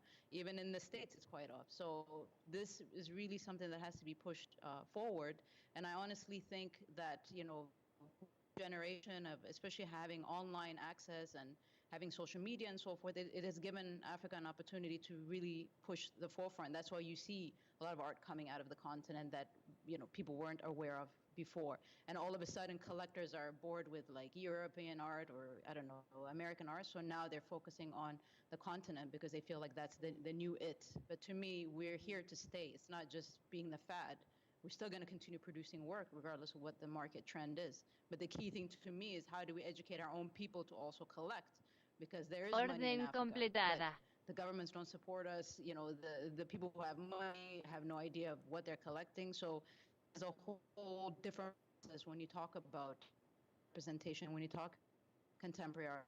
That is a really good point. How do you educate people of color, people who are not necessarily collecting art, who don't think it's accessible to them, that they don't think it's part of their heritage to collect art and to invest in art? How do you do that? Well, I think that's in part of the role of the curator. And Ida's points were so well taken. I mean, trends come and go. So how do we help our people understand the importance of preserving our culture? Committing money to supporting our artists so that it isn't all lost to people who are buying it as trophy pieces and really don't understand the cultural significance and importance of it. Julia, I want you to humble brag a little bit. You have a number of firsts to your name, and one of those firsts I'm just going to pause on and tell a bit of a story. But tell our audience how many firsts you have in terms of things that you have done and achieved in your career. Go ahead, keep it short. I think there are 4. Okay, go for it. I'm the first Black person to curate and helm a show at the Guggenheim. I'm the first Black woman, the first curator of Cuban descent, and the first Black author of a Guggenheim catalog in their 80-year history. All right, so that sets up nicely something that we found on Twitter that pretty much went viral. So, here we go. It went down at the Guggenheim, and this is Shadria here, the first black curator to exhibit with the institution with her show, Basquiat Defacement, The Untold Story. There was a panel. Yes. And you weren't on the panel. But you went to the panel anyway and did this. Okay, stand by. And having spoken to many of you before the panel started, I just wanted to address the elephant in the room. I'm the curator of the Basquiat show that's upstairs, and two of the contributors to my catalog are on the stage. And the black woman who's been hired as the first black curator that the Guggenheim has hired full-time is on the stage as well. And so when we're talking about this dynamic... All right, so this goes on for some time. I will share the link so that people can actually watch that. That was drama, that was epic. How is it possible that the curator of a collection was not on the panel? Why did that happen? Oh, I think it's really simple. I think that's, you know, a personification of the value system. I think it's not normal. It's why I think it did go viral because, the curator is considered the intellectual and sort of spiritual steward of a show. And in my case, there was no public programming for the show. So for the one institutional effort to intellectually contextualize the show, you leave off the person, the steward of that show. You're making a statement that you don't value diversity, you don't value black curators and those efforts, or even what your history has meant. And a gesture like that is meant to say that you are not welcome in this space. I hear your conversation. I hear the context with which you have this conversation, but there will be many people who disagree with you in terms of this is art, it should stand alone. So for that, I'm going to go to Laura Ingraham, who has a show on Fox News. And when she heard that there's a Baltimore museum that is only going to curate women's art, this was her reaction. Let's have a look. Everyone's supposed to be just judged on their own merits, on their own value, make their own choices. And now you are actually having your worth determined by the sex that you were born with. How does that make any sense? The right thing to do is to let art stand on its own and let people judge what is worthy or not worthy for inclusion based on how it looks and what audience it can draw. Matisse. That just makes it's a bit crazy. Flesh crawl, yes, because it's wonderful to hear white people make that testimony, right? Someone who's never walked in black skin. And wouldn't it be panacea if that were the way in which museums operated? But it clearly isn't. There has been racism and sexism in these institutions that have denied equality, equal access to them. And if we were included based on the merit of the work, on the cultural and historic importance of it, that conversation would not have taken place. But there is not equity. There has not been diversity. There has not been inclusion. And so for them to make those statements, I'm not surprised, because I deal with people like that, people who think that way and believe that we are blind to their discriminatory practices, and somehow we're supposed to look to them, and whatever crumbs they throw to us, we should be very happy to receive. But we're talking about full equality, which we deserve, and they are still denying complete access to these institutions.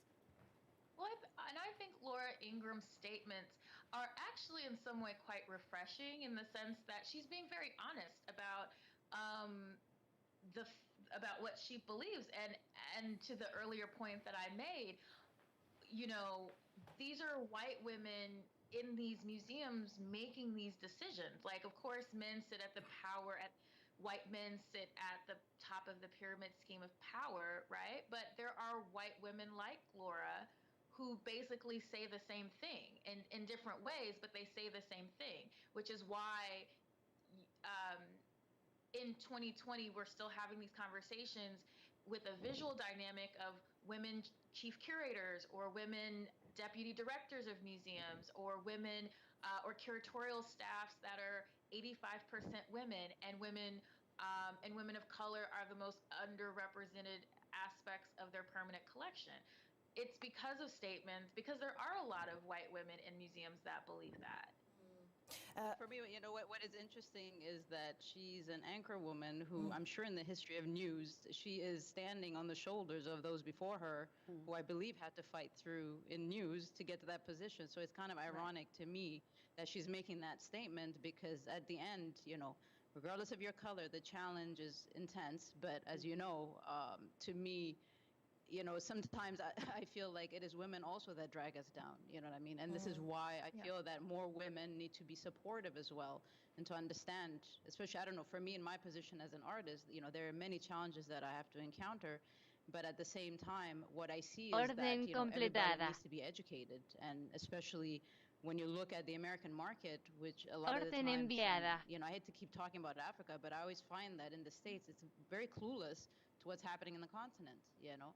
So there are many layers to this, and there are these statements, and granted, yes, she's entitled to her opinion, but she has to remember also where she started and where she came from. And I'm sure she had challenges as a woman. So if she was an artist, she'd be facing, you know, the same challenges of, I'm sure, what she has encountered. So it's this kind of information for me, it's always, especially in mass media, this is what takes us down,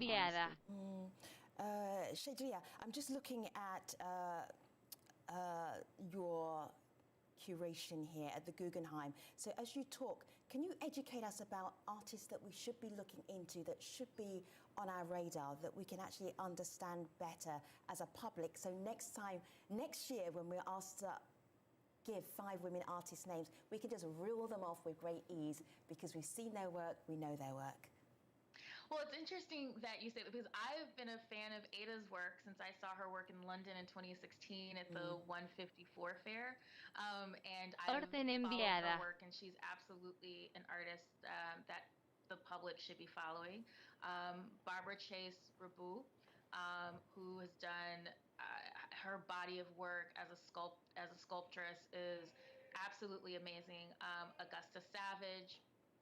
There's Jordan Castile, who's doing amazing things. There's Cass Namada, who's a young emerging artist out of the continent of Africa. There's one of my favorites, Helen Frankenthaler. Let's see. I'm trying not to say like the typical usual. There's Nina Chanel Abney that's doing really great work. Elizabeth Axman. So basically we need to hang out with you and then you can just curate our lives for us. Thank you. Matisse, you also made sure that on our panels that we have beautiful artwork. Do you want to take us through which artists that you brought in to show us? Yes. We'd love to know more. So the photograph of the mother and the child, that is the work of Tawny Chapman, who has a solo exhibition now at Fotografiska in New York. Her work is centered around Black childhood and the celebration of the Black body. We have Monica Ikegju,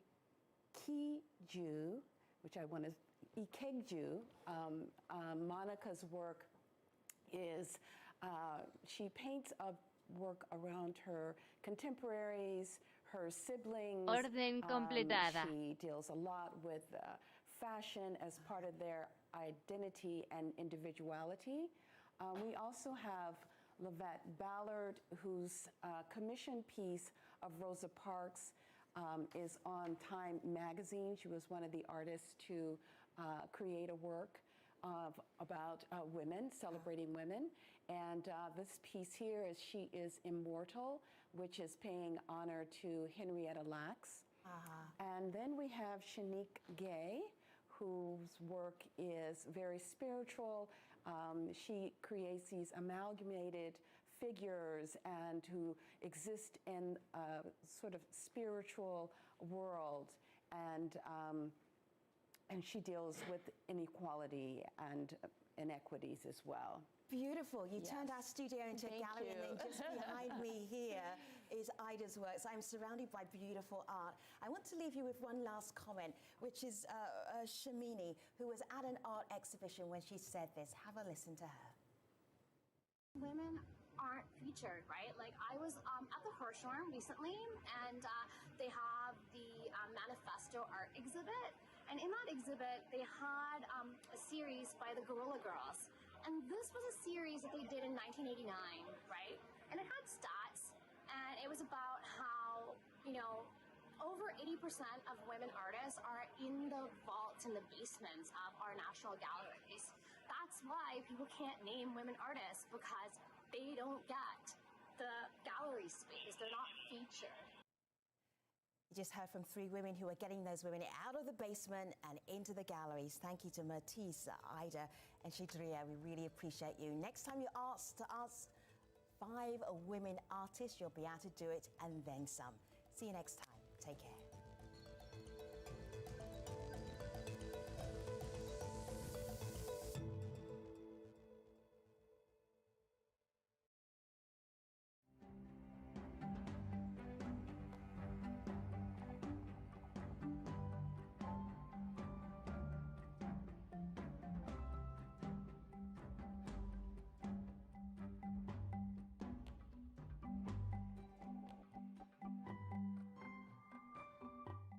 Business Latest is brought to you by Nebraska Power.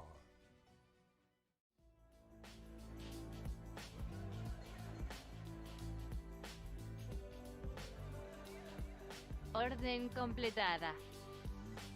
Orden completada.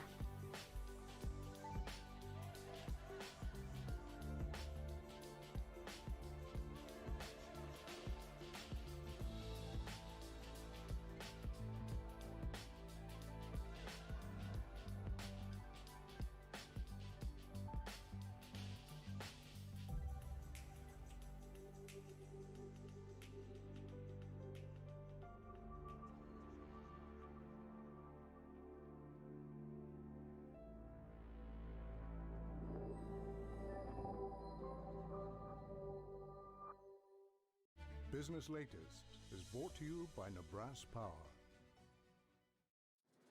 Sub-zero temperatures, extreme altitudes, deadly roads. This is where the hard part begins. The extraordinary journey from Osh to Tajikistan, braved by ordinary drivers. We're too high up. There's no oxygen. Just to experience life's simple pleasures. Risking it all. Kyrgyzstan on Al Jazeera.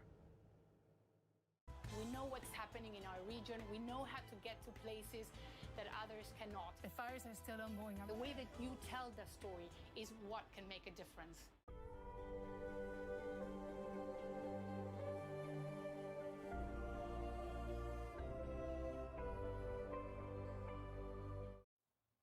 Hello, I'm Barbara Sarah in London. These are the top stories on Al Jazeera. The number of coronavirus deaths in the US has topped 30,000, doubling in a week. That's according to the news agency Reuters. The figure was reached just a day after President Trump said that he would suspend funding to the World Health Organization.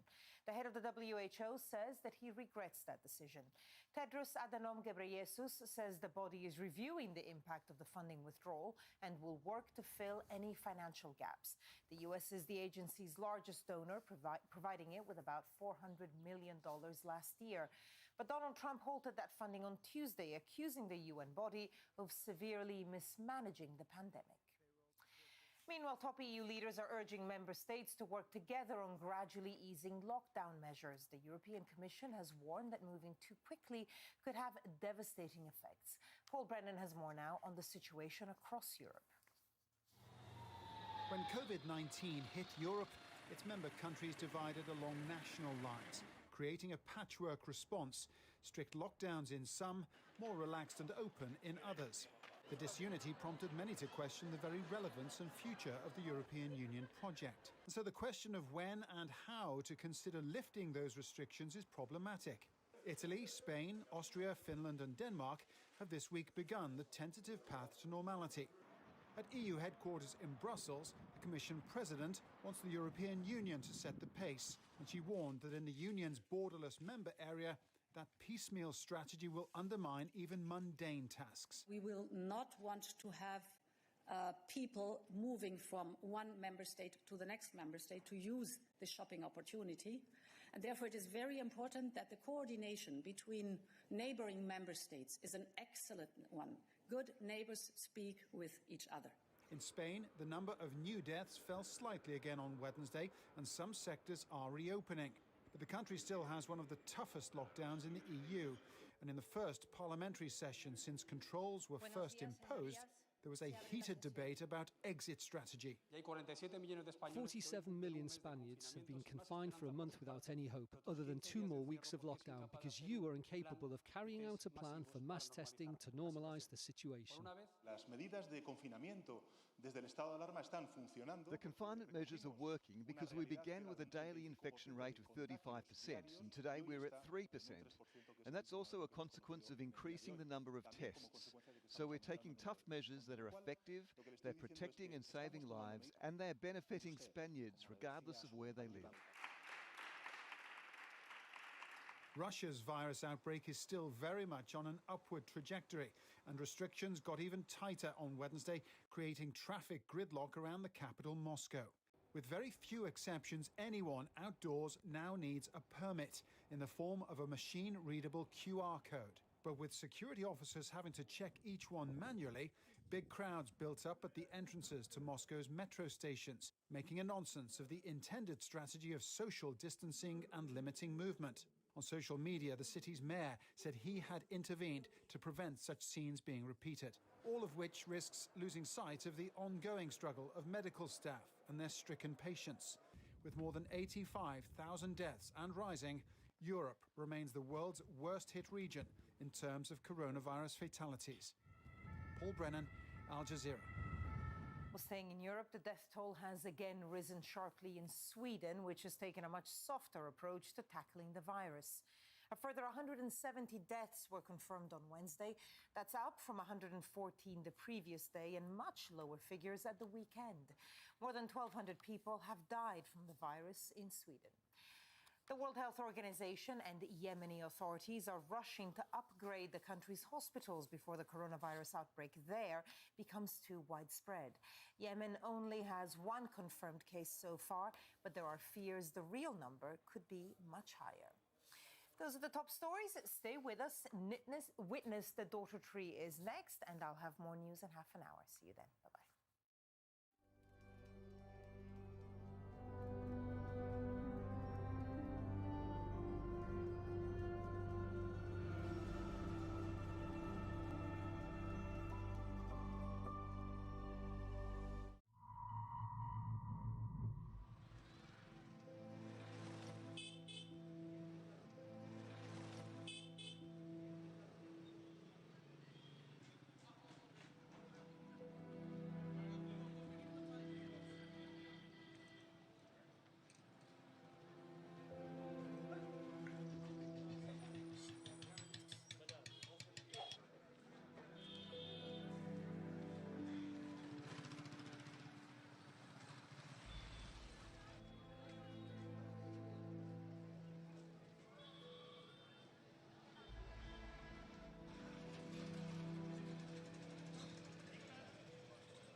बस अब दर्द मत छोड़ियो लगा दे राजे लगा लगा लगा लगा लगा लगा लगा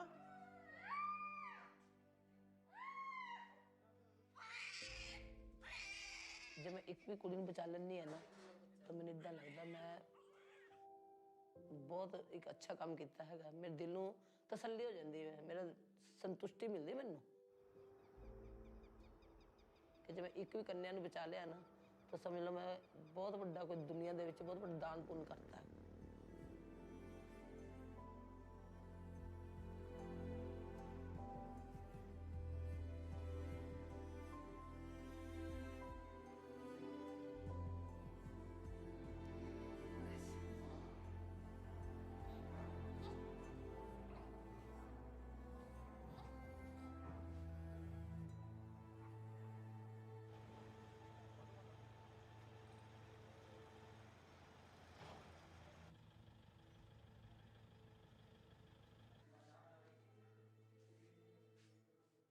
जब मैं छोटी थी ना तो हमारे वहाँ एम्बुलेंस थी एक, तो हमारे पास वाले घर में ना मतलब जो आंटी थी ना हमारे साथ वाले घर में, उसको ना एक बार दर्द शुरू हुई था। हमने कहा नहीं क्या हो गया, तो फिर कहने लगे जी उसको तो बहुत तकलीफ हुई है, उसको तो हॉस्पिटल में ले गए, 16 सेक्टर में ले गए, 16 सेक्टर में ले गए। वहाँ पर क्या हो गया, उसके तो जी बच्चा होएगा। हम सोचते बच्चा कैसे होता है, पहले यही पता करो बच्चा कैसे होता है। चलो जी अगले दिन वो आई, तो उधर से तो वो आई और उधर से उसके हस्बैंड की डेथ हो गई। उसके हस्बैंड की डेथ होगी तो फिर देखा उसके पास छोटा सा बच्चा था। तो फिर हमने धीरे धीरे उस टाइम मैं 6वीं 7वीं पढ़ती थी, तो फिर जैसे हम 8वीं में आए ना, तो ऐसे मतलब 1-2 स्टाफ वालों के और वहाँ बच्चा हुआ, तो हम सोचते थे हम भी ये करते हैं। फिर मैंने अपनी मम्मी से पूछा, मैं मम्मी ये बच्चे कहाँ से लेके आते हैं जाके, तो मम्मी बोलती वहाँ हॉस्पिटल में जाते हैं, वहाँ नर्सें डॉक्टर होते हैं ना, वो भेजते हैं बच्चों को। तो मैंने कहा भैया हम भी भेजा करेंगे। फिर तो वो तब से मेरा इंटरेस्ट बन गया, मैंने नर्स बनने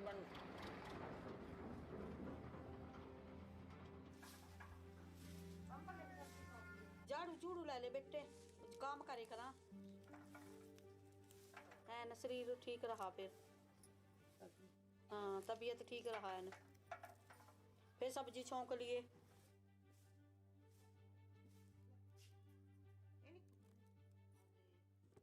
रजनी को 10 महीने लग गया। हाँ जी लग गया जी। यो आज हाँ रजनी बेटा काम करते को सांस वगैरह तो नहीं चढ़ता? हॉस्पिटल में चेक कराने गए थे तुम उस दिन, तो ठीक बताया था उन्होंने?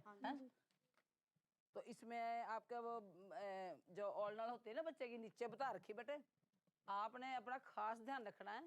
एक तो मतलब देखो जी आप सुन लो भाभी बात, इसके अनुसार पता क्या है, आपके बच्चे का जो है ना पानी भी थोड़ा कम है, और जो इसकी ओलनल थोड़ी सी भी आगे है, थोड़ी ज्यादा नहीं ना मात्र से आगे है। बहू का खास ध्यान रखना है, इसको पैरों बाहर नहीं बैठने देना, बोझ बार का काम नहीं करने देना, ठीक है, सीढ़ी नहीं चढ़न देना, ठीक है। और जब ये सोती है मंजी पर सोए, पैरों वाले पास थोड़ा ऊंचा रखो, क्योंकि इसकी ओलनल आगे बता रखी डॉक्टर ने, और इसको आप एक बार दोबारा चेक करवा ले आना। मतलब आप बेटा जी ध्यान रखना खाने पीने का, ठीक है, सवेर शाम थोड़ा घूमने निकल जाकर, ठीक है, और अपने खाने पीने का ध्यान रखना है, नियमित रूप से चेक करवाते रहना। 2 गोली लाल खानी मत भूल जाना। orden enviada। अच्छा इब तेरी सिरदर्दी तेरी घर वाली है ना, इसका ध्यान रखना तन्ने। क्या होगा ये बाद की बात है, क्या होना चाहिए? लड़का होना चाहिए जी। और लड़का तो हो जाएगा तेरा जब हो जाएगा, पर ये बता मैनू लड़का करेगा क्या तेरा, ये तो बता दे मैनू। लड़के ऐसा जी मेरा नाम चलेगा, मेरा वंश चलेगा, मेरा घर बार संभालेगा। इंदिरा गांधी भी तो अपने बाप की कल्ली थी ना, उसका भाई था ना कोई बहन था, उसका कोई भी नहीं था, तो उसने दुनिया में नाम कमाया। बाहर से थक हार के आता है ना, अंदर आते यही दिखता, बच्चा दिखे मेरे को, ठीक है ना। लड़का नहीं, ये कहोगे जो भी दे तो भगवान अच्छा दे बस, बाकी लड़के लड़की कामना नहीं करो, जो दे बस ये कहो भगवान तुमने ये दिन दिखाया ना, अब वो दिन दिखा कि मेरी जच्चा और मेरी बच्चा दोनों मेरे हाथ में है, ठीक रहा, ठीक है ना। हाँ जी। मेरे को कई बार औरतें कहती हैं भी हमारा बहू के बच्चा होने वाला नील हमारा चेक ही करवा दे, क्या अच्छी चीज़ है क्या आया। तो मैं पूछती अच्छी चीज़ क्या होती है, बुरी चीज़ क्या होती है, ये तो तुम बस न्यू ही कर रही है, तेन नहीं पता अच्छी चीज़ माड़ी चीज़ की होंगी। मैं की होंगी है ले छोकरा हो जड़ समझ जिम्मेवारी सी घट जाए, तो मैं लड़की हो जू फिर के जिम्मेवारी बन जाऊगी थोड़ी। orden enviada।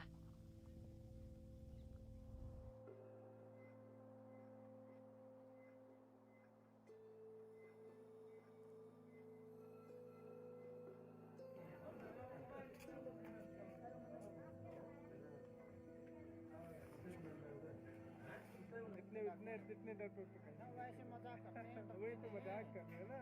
orden enviada। जाओ जाओ जाओ दीदी जाओ।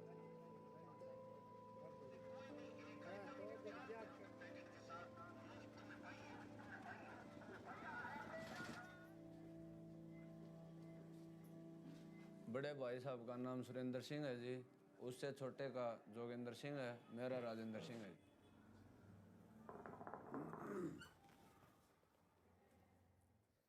तीनों भाइयों में से किसी की शादी नहीं हुई।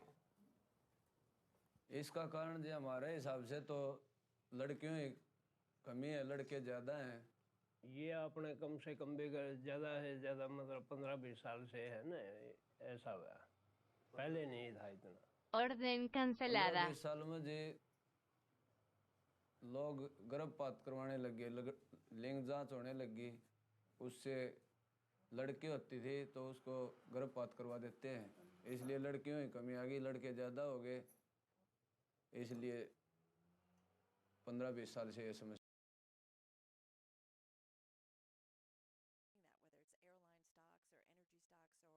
you know, some other names, certainly in a lot of different industries, hotel and hospitality, anything to do with travel. You do also remind us that companies with China exposure should be in the spotlight, right? Because we can get some clues from them of what a post-virus recovery looks like. Yeah, they're really the only sort of option for us to get an idea of what the outlook could be into the second half of this year and early 2021. I think there are a lot of skeptics out there with respect to China. You know, obviously for years and years and years, many people have questioned the truth in the Chinese data. Is it manipulated? Is it actually really reflective of real economic activity? But one thing we generally don't question, and we tend to believe that we can trust, are U.S. companies operating in China.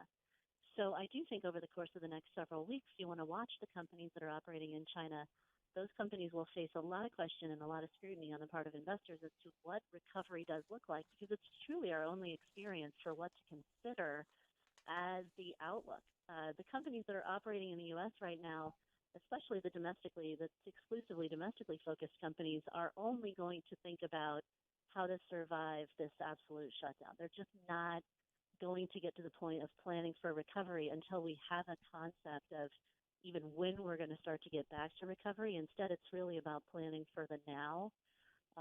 Yes, they always have an eye to the future, but the future is so opaque and uncertain right now, there's just not a lot of visibility or capacity to plan. The companies that can think about what that future looks like are experiencing some of it, presumably, in China. So I do think that it's kind of the only outlook commentary that we're going to get that is worth really considering. All right. Good to check in with both of you. Thank you so much. Gina Martin Adams, check out her research on the Bloomberg Terminal, Chief Equity Strategist at Bloomberg Intelligence. Dave Wilson, he's going to be back later with his chart and stock of the day, stocks editor at Bloomberg News.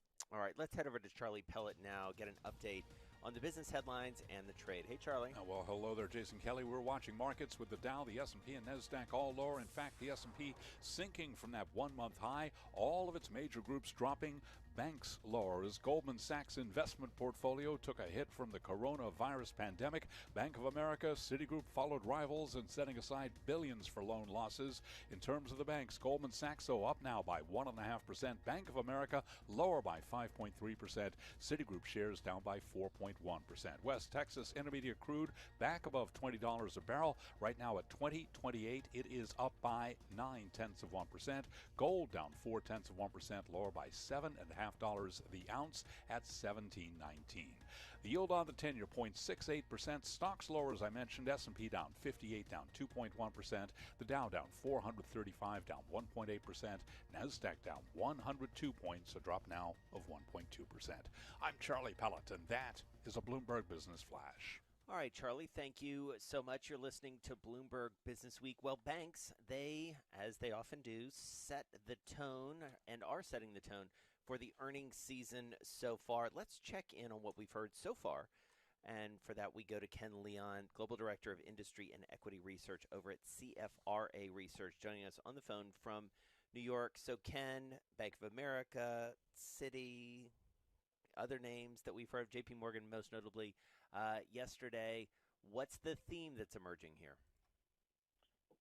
The theme is really hunkering down with the expected of non-performing loans. We've seen $23 billion of provision of credit reserves. We wish this conversation would be after the second quarter. This is going to be a really tough period coming up over the next few months. Each of the managements are optimistic for some level of recovery in the second half of this year. So no one is speaking of a V-shaped recovery, but others are looking for some rebound. And that's important both from the standpoint of generating, fee income across capital markets and lending. Well, and Ken, thank God that they've got, a bunch in reserves, right? This has turned out to be, one of the good things coming off the financial crisis. I want to ask you about a call you did. You actually raised your opinion on Goldman Sachs today to hold from sell. How come? Goldman Sachs is less exposed in terms of to really traditional bank lending. They have a much smaller book in terms of consumer and commercial loans. Their provision was the smallest of the 5 banks that have reported so far, $937 million, mostly related to derivatives. And they can kind of sit out one quarter where we're going to see kind of dire results, related to traditional banking. Goldman also is moving to a new strategy to expand its asset and wealth management, and it's pretty aggressive on rates as a kind of virtual, not a bricks and mortar retail banker.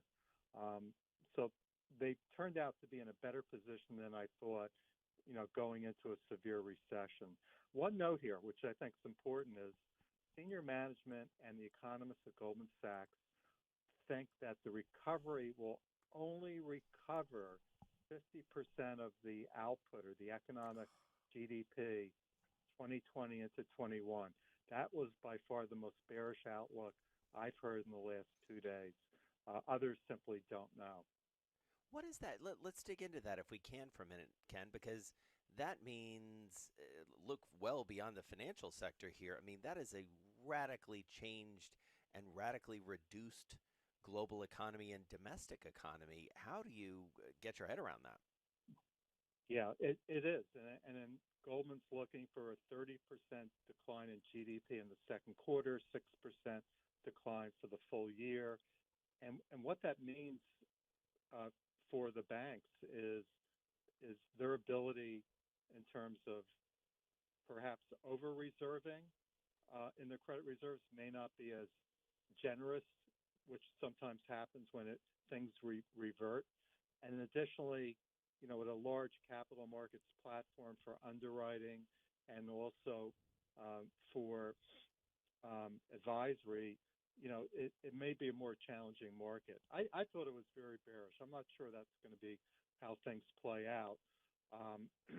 Most of the other large banks, which have really,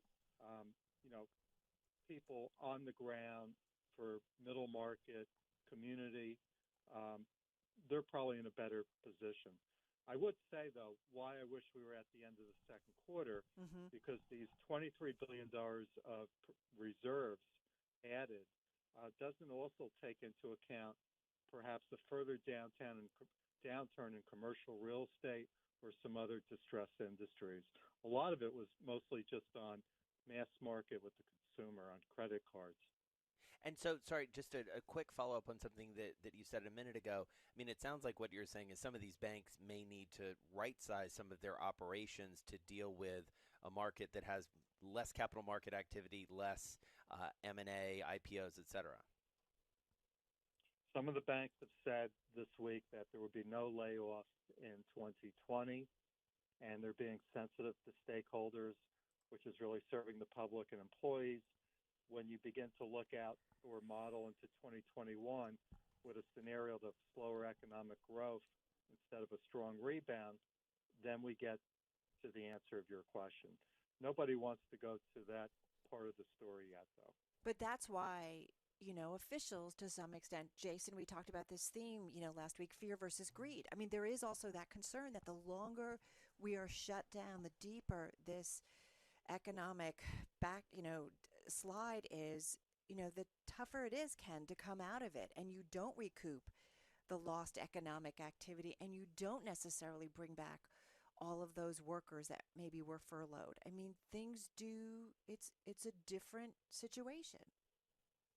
So, whether I think perhaps the steepness of the curve of recovery might be less.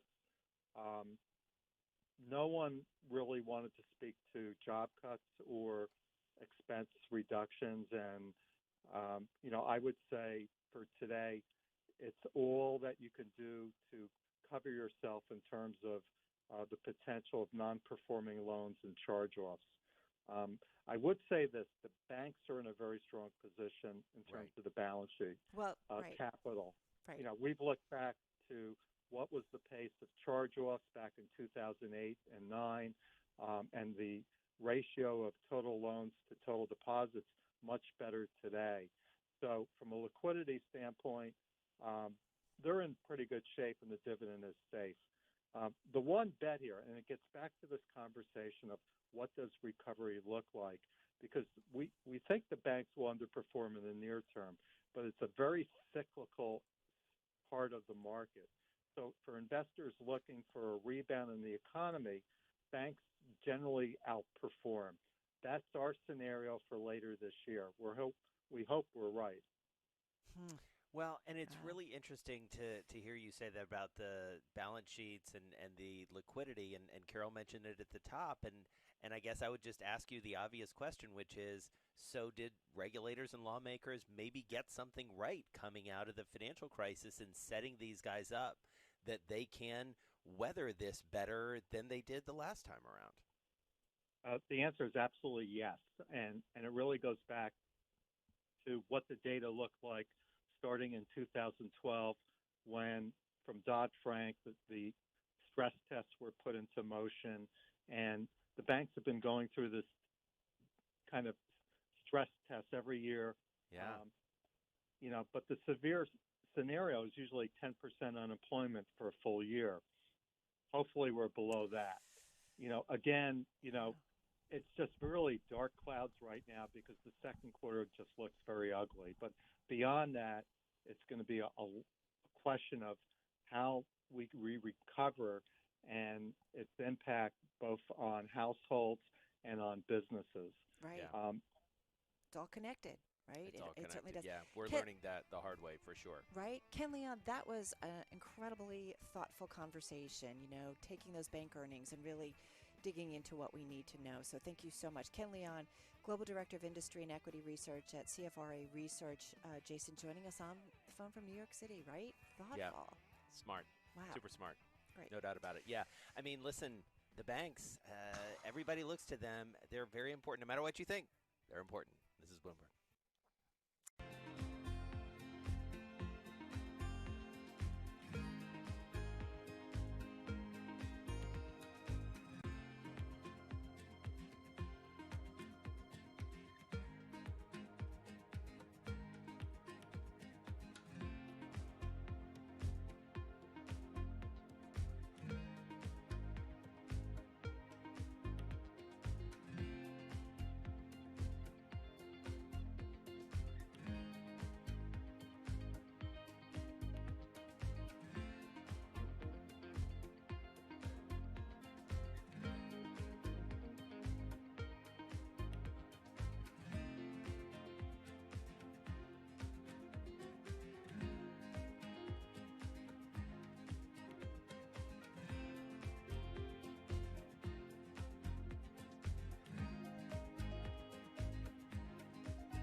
Broadcasting live to New York, Bloomberg 1130 Orden completada. to Washington, D.C., Bloomberg 99.1 to Boston, Bloomberg 106.1 to San Francisco, Bloomberg 960 to the country, Sirius XM Channel 119, and around the globe, the Bloomberg Business app and BloombergRadio.com.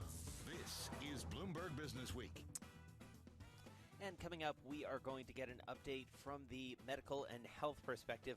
Obviously, this is, at the end of the day, the most important thing, how people are doing, how people are recovering, and what a recovery looks like as we try and get back out into the world, Carol. And this says global cases top 2 million, so we'll get into that. Our experts at Johns Hopkins will be joining us in just a moment. Let's get back, though, to your top business stories and an update on the trading day. Here is Charlie Pellet. Hi, thank you very much. And here's what's going on. Stocks are slumping, treasuries surging as bleak retail, manufacturing, and home building data from the U.S. economy added to concern over a severe global recession. S&P 500 index down 53 points now, a drop of 1.9%. Have been down as much as 3%. The Dow also off its session lows. Right now, the Dow is down 393 points, a drop there of 1.7%. NASDAQ down 89, a decline there of 1%. The 10-year up 1 2/32 with a yield of 0.64%. Gold is down 0.4%, 17.19 the ounce. West Texas Intermediate crude down 0.6%, now at $20 a barrel. Stocks are lower across the board, as I mentioned, again recapping here with the S&P down 1.9%. Boston Scientific says it will start manufacturing a low-cost ventilator after the Food and Drug Administration granted the technology an emergency use authorization amid the coronavirus outbreak. Also says it will sell it for about 5% of the cost of rivals. Well, one of the big questions surrounding coronavirus is, have we seen a peak in cases? Lauren Sauer is assistant professor of emergency medicine at the Johns Hopkins Bloomberg School of Public Health. I think it's a little too early to say whether it's fully cresting or not. We are seeing a slowdown in the number of increasing cases. We haven't, I don't think, peaked that curve yet, but we are starting to see slowdowns in the volume, and all the more reason to protect those measures that are in place, like social distancing, to ensure that those volumes don't spike right back up as soon as they sort of, quote-unquote, go back to normal. And she was interviewed by our Tom Keene. The Johns Hopkins Bloomberg School of Public Health is supported by Michael R. Bloomberg, founder of Bloomberg LP and Bloomberg Philanthropies. Oil falling below $20 a barrel before recovering right at 20 now after the International Energy Agency said demand will slump by a record this year despite a historic production cut deal over the weekend. We do have shares of both ExxonMobil and also Chevron declining today. Again, recapping the Dow, the S&P and NASDAQ all declining right now, with the S&P 500 index lower right now by 53 points, down 1.9%. I'm Charlie Pellet. That is a Bloomberg Business Flash. All right, got it, Charlie. Thank you so much. You're listening to Bloomberg Business Week on this Wednesday. We want to get right to it, get our latest update on the virus situation. Back with us, and welcome to have back with us, is Dr. Amish Adalja, who is an infectious disease physician at Johns Hopkins Center for Health Security at the Bloomberg School of Public Health, joining us on the phone from Pittsburgh. Of course, the Bloomberg School of Public Health, supported by Michael R. Bloomberg, founder of Bloomberg LP. So, Dr. Adalja, nice to have you here with us. What are of the new developments in terms of tackling the virus are of note to you? The biggest thing is the fact that places like New York City have likely plateaued and have been able to sustain their hospital capacity without going into full crisis standards of care, meaning that they didn't have to ration ventilators. Everybody that needed a ventilator got a ventilator. And that, I think, is reassuring, because I think New York will be probably the hardest hit city in this pandemic in the United States, and they have special considerations with population density and already very crowded hospitals. And if they can handle it, I think that really gives us a sigh of relief that other cities will be able to manage this with logistical support. And so let's take that a step further, because obviously, and hopefully, you and many others have learned a lot from what we've seen in these big cities. What is being done differently maybe in this next wave of cities that are experiencing this now and candidly are going to experience bigger outbreaks as we go along? Is it different methods of social distancing? Is it testing? What have we learned that we're now putting into practice? Well, everybody has had the opportunity to learn from New York and New Orleans and Detroit and Chicago, and it's important to know that it's not going to be the same in every city. Sure. And not all cities are going to have that same spike. Some may have more of a rolling outbreak. And where I am in Pittsburgh, it's been very, very light, so much so that the hospitals are basically empty, and we have very few patients with COVID-19 in the hospital. So it's been something a little bit different here, but we've had the opportunity at this time to scale up diagnostic testing, to make sure that our health departments are fortified, make sure that hospital capacity has been assessed, and really think about which of the social distancing measures are the most important, because there's many of them that are in place, and some of them are more impactful than others, and some are more disruptive than others. So I do think we've had the opportunity in other cities to think about how to right-size the response to this outbreak, and I think it's been I think that's the way it should be, that it's not going to necessarily be a one-size-fits-all thing as we move through this pandemic, and different things are going to be more impactful in different areas. So I have to ask you about a story I am obsessed with. It's on the Bloomberg terminal. I think I've tweeted it out twice, and I've sent it to our team. That's saying something. I know. I am totally obsessed. But it's about immunity, right? We've talked about tests that measure antibodies to the virus being touted as a major part to restart the economy and get people to work. But immunity is a spectrum, right? And so there are viruses that result in lifelong protection, such as chickenpox and measles. And then on the other end of that spectrum is things like HIV that doesn't usually provide any protective shield. So it's not so straightforward, right? So we've got to figure out how long do the antibodies in this virus, COVID-19, remain in the body? How long do they prevent infection, if at all? This is tricky. Right, it is tricky. Immunity is tricky. And I would say with HIV, just to clarify a little bit, there is no immunity to HIV. If you get exposed to HIV, you're not immune to it. You can get reinfected with it. Even if you have HIV, you can get a second strain, can infect you. Right, right. That's HIV the other end of it. Right, exactly. Right, but what I would say about coronavirus is we know that there are, this is the 7th human coronavirus, and we do have a lot of information about the 4 coronaviruses that cause about 25% of our common colds. And we do know that you do develop immunity, but that immunity wanes over time, meaning that the levels of the antibodies fall as you get further away from your infection. And you can be reinfected, at least experimentally, with it. And most of those second infections are clinically silent, meaning that they don't have any symptoms at all. So we don't quite know the whole answer with this coronavirus. I do think it's reasonable to believe that we will have some immunity after people recover from that, but that immunity may not be ironclad.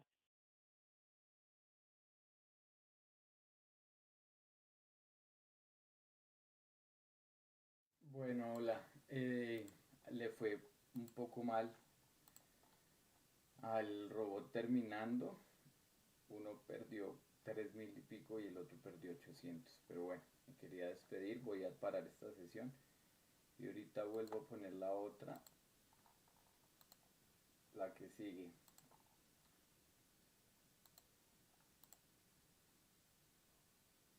Bueno.